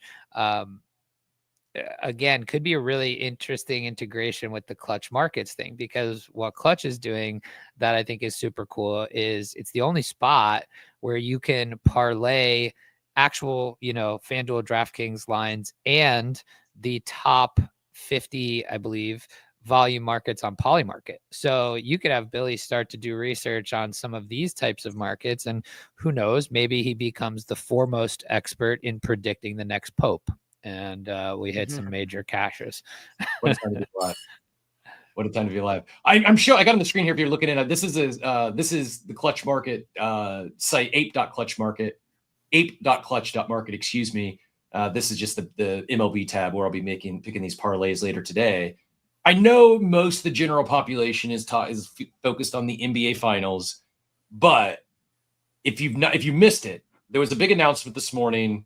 Part of also what I really like about Clutch Markets, and we're gonna have some fun with where we can have some fun with it, is someone said there's this Mintators Coliseum kicking off soon. There's I think 16 of us in a back and forth, like a bracket style tournament, and we'll be competing like we were fighting in the arena, and you win, you advance. Well, someone said we need a Clutch Market on this. I kid you not. I think Simple Farmer, I think that the post someone suggested we need a Clutch Market for this, or asked, can we get a Clutch Market for this at like 7:55, and by 8 o'clock this was up. So if you're looking to place a bet today and you don't know where to place the bet, what you want to do, you want to go to apespredicts.com, or you can also access this from Clutch.markets. You want to find the e-games category, and then go down to this one right here. Who will go furthest in the Coliseum tournament? And Captain Zwingli is the bet you want to be placing on. So I want to hand it back to Simple Farmer. Anything you want to add on the custom prediction markets here, this Minotaur Coliseum market, or anything we haven't yet hit on Clutch Markets or Apes Predict? Yeah. So just the final words. What I wanted to say is I love that, Captain, that you're using Billy Bets also to help place the parlays. So I guess before we finalize our integration with Billy Bets, a shortcut into getting this internal view on how it's going to work is by copying Captain's parlay of the day. We're also going to go ahead and set up a way to display the parlay that you've made on your daily show on the UI live. I think that'll be cool. In terms of Apes Predict, I think it's super fun, and it's great for strong NFT communities, especially when they do collaborations or some type of events. It's something that we can easily monitor from an administrative side. Apes.clutch.market is the volume, that's the big beast of the protocol we built, while Apes Predict is essentially a permissionless version of what Polymarket is. We love that product in terms of what it can do for like I said, communities who want to do fun events. In terms of the tech, in terms of this cool thing where you're getting an NFT for your bet, where you're able to engage in really dynamic strategy, and soon you'll be able to engage in using Billy Bets on the platform. That's something that's unique to Clutch. And I just think it's awesome how we are collaborating these two teams, and we're really on the cutting edge of what it is to build in crypto using the best parts of AI and blockchain technology all together. So I'm just super excited about it, man. Same. I just love that we're all in the spot where if you're building here in this space that's so new in terms of the ideas you can bring to life and how you can bring them to life, it's such a no-brainer to be collaborative with other teams that are doing the same thing in a different way and not competitive, right? There is such a clear synergy in how we can help each other here accomplish the same goals. And I don't really feel like that exists in traditional business nearly as much, right? And it's one of the most exciting things about building in this space to me. And I just I'm so grateful to be able to partner with, people like Clutch Markets and Overtime and like that are all kind of building towards the same stuff in a different way, but it's all synergistic to the same goal. And I just love that so much. It's the biggest thing that I think we saw, at least in my opinion, in 2021 and 2022 is like everybody PvP'd instead of actually working together. And we talked about it on this show ad infinitum about why are we not seeing more mergers? Why are we not seeing more acquisitions? Why are we not seeing more partnerships? And we're seeing it now. We're seeing Rect and OpenSea and all these other things. But I think to your point, like you're building an AI and you see an AI product that you can work with. You don't need to say I think a very traditional model is let's go build that ourselves. And I think we saw that from some of the Web3 brands even at the time. But instead, you're like, hey, instead of building that ourselves, why don't we just plug into that? So I love the way you're both thinking about it. And just cool to see, man. So I'm super pumped for it. Anything, we'll go Bunchu, then we'll go Clunch. Anything we didn't hit on this morning, whether it was related to general AI or Billy or the partnership with Clutch, you want to make sure we got across before we let you skedaddle? From my standpoint, no. I think like for us, keep an eye out for some big announcements next week regarding all the new betting features and things like that. We'll be doing some cool stuff around onboarding people to give it a try. And then I'm just super excited to get Clutch integrated. Very proud and happy to be working with them and appreciate the opportunity. Awesome. Congrats to you both, by the way. Yeah, congrats to you both. Clutch, any parting thoughts before we, Simple Farmer, before we let you get out of here? But awesome. Excited to be partnered with you. Excited to hear about the partner with Billy Bats. You know, can't be happier about both those. But any other parting thoughts before we let you get out of here? Might have lost. Oh, there we go. Maybe not. Looks unmuted on my end, but I'm not getting any audio. Yeah, I'm not getting the audio. This might have been the problem we were having earlier. Yay, Elon and space. Elon. And then I told Brooklyn Brawler we'd go to him as well. I see you on stage, hand went down, but if you had a question for Bunchu or Clutch, go ahead and get in here. X is fading on us as we wind down. Yeah, I think X, the everything app, is all happening on X. You are the media now, Cap, but it is not apparently getting you. X, the everything app where everything is broken. It's Elon is raging against the machine at the moment. Although I need to look at it because I did see in my sidebar that I have access to whatever the beta of chat is. Ooh. Yeah, it showed up in my sidebar today. So now here's a Clutch market we can bet on. What percentage of chats does Cap check versus DMs over the course of the next 6 months? Is it more or less of than his DMs? I'm going to say same. It would be, I would say less. Although I'm trying less. to think of Interesting.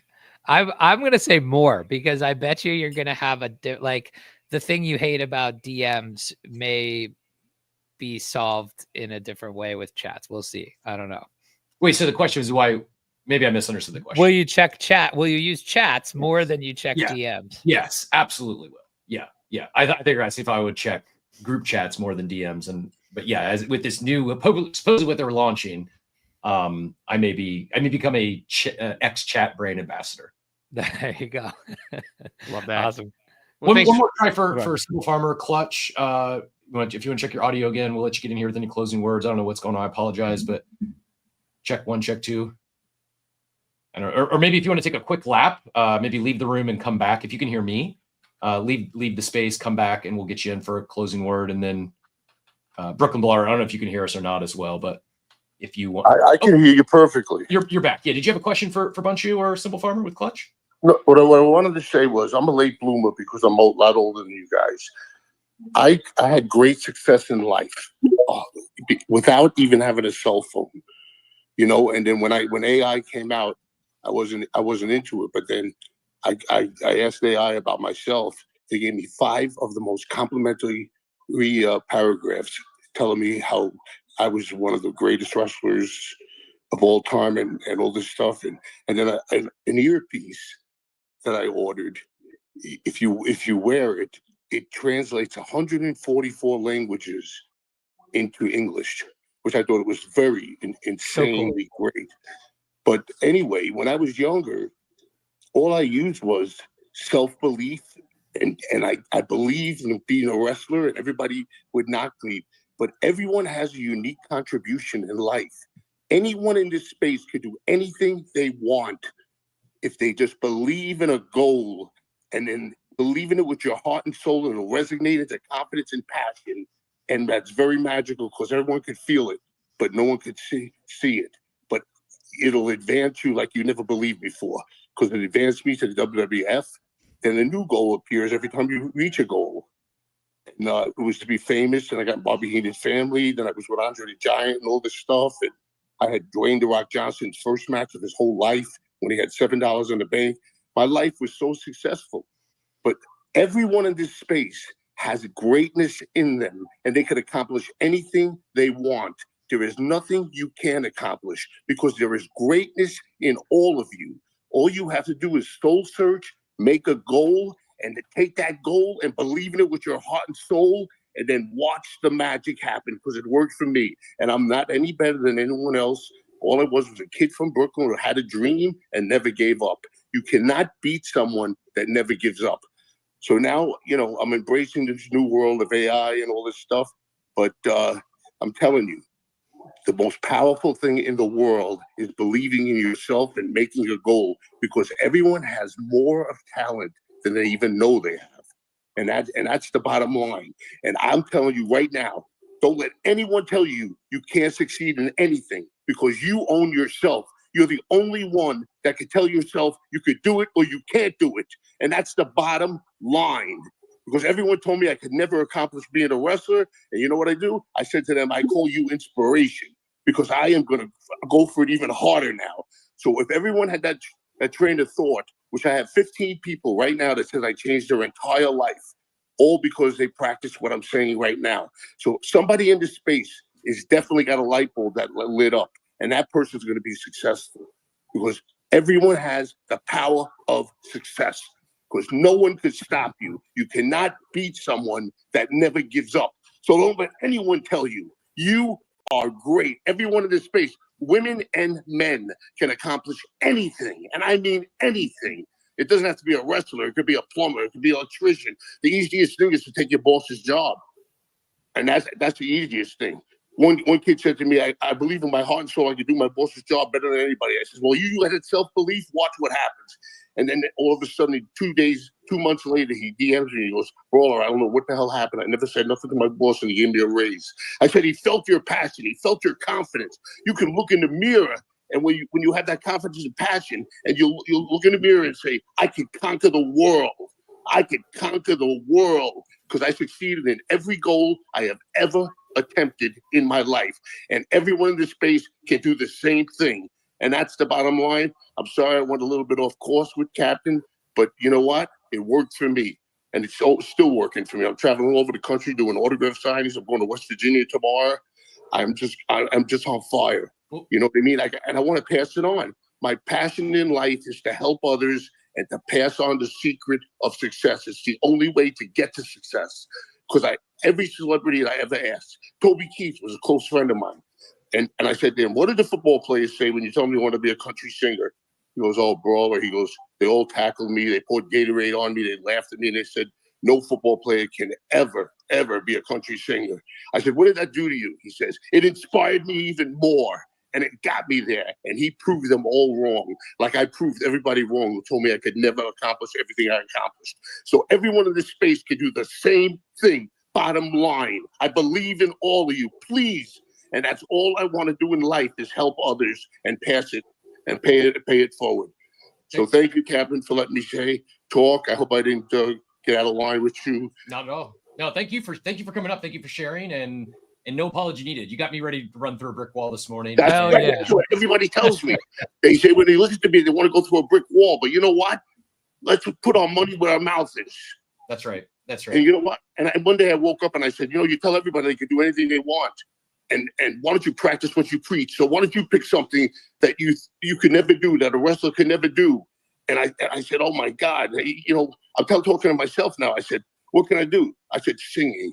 I started singing, and I said, you know what? I believe in myself, and I could turn I started singing, and I love it because I sing from the heart, not from the mouth.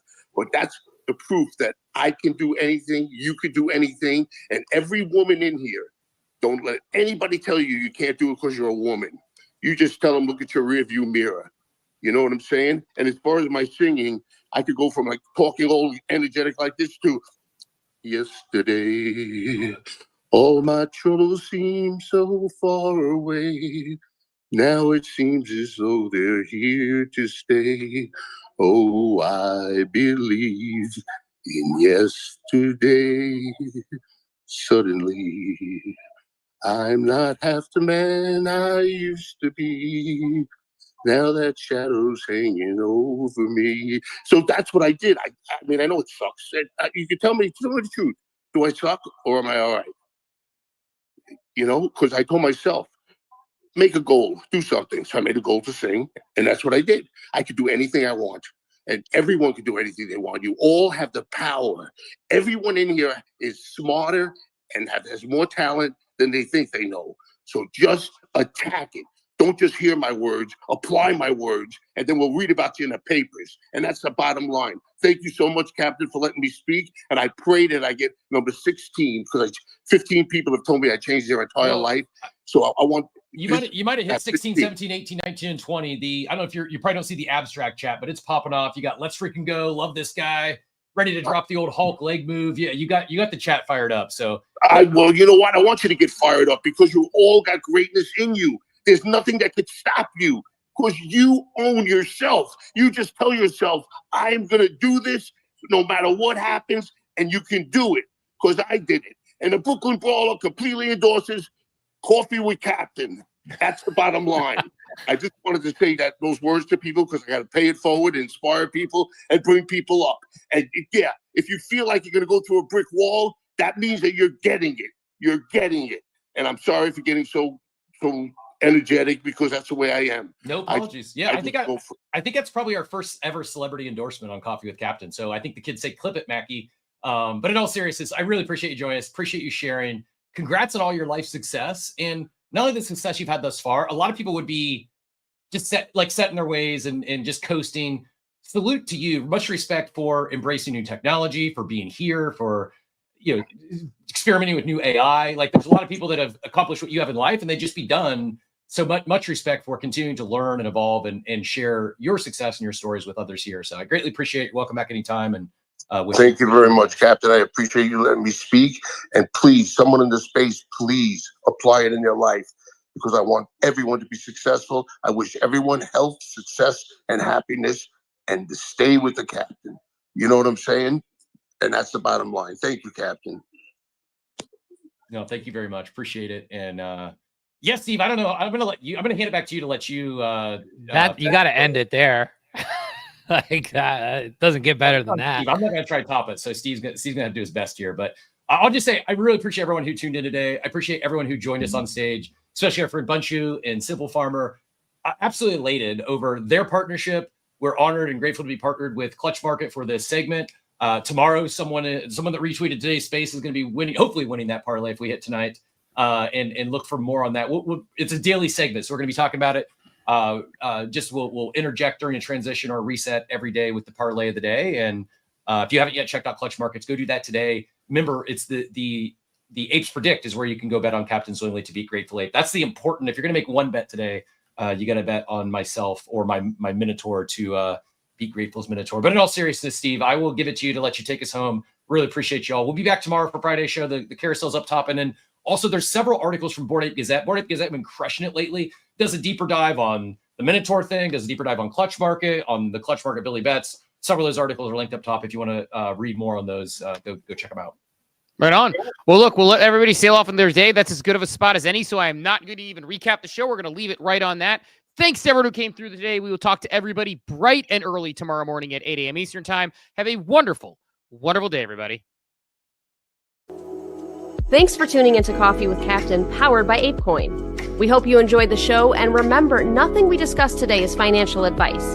Until next time, keep exploring, stay curious, and we'll see you soon. Have a great day. Welcome to the future.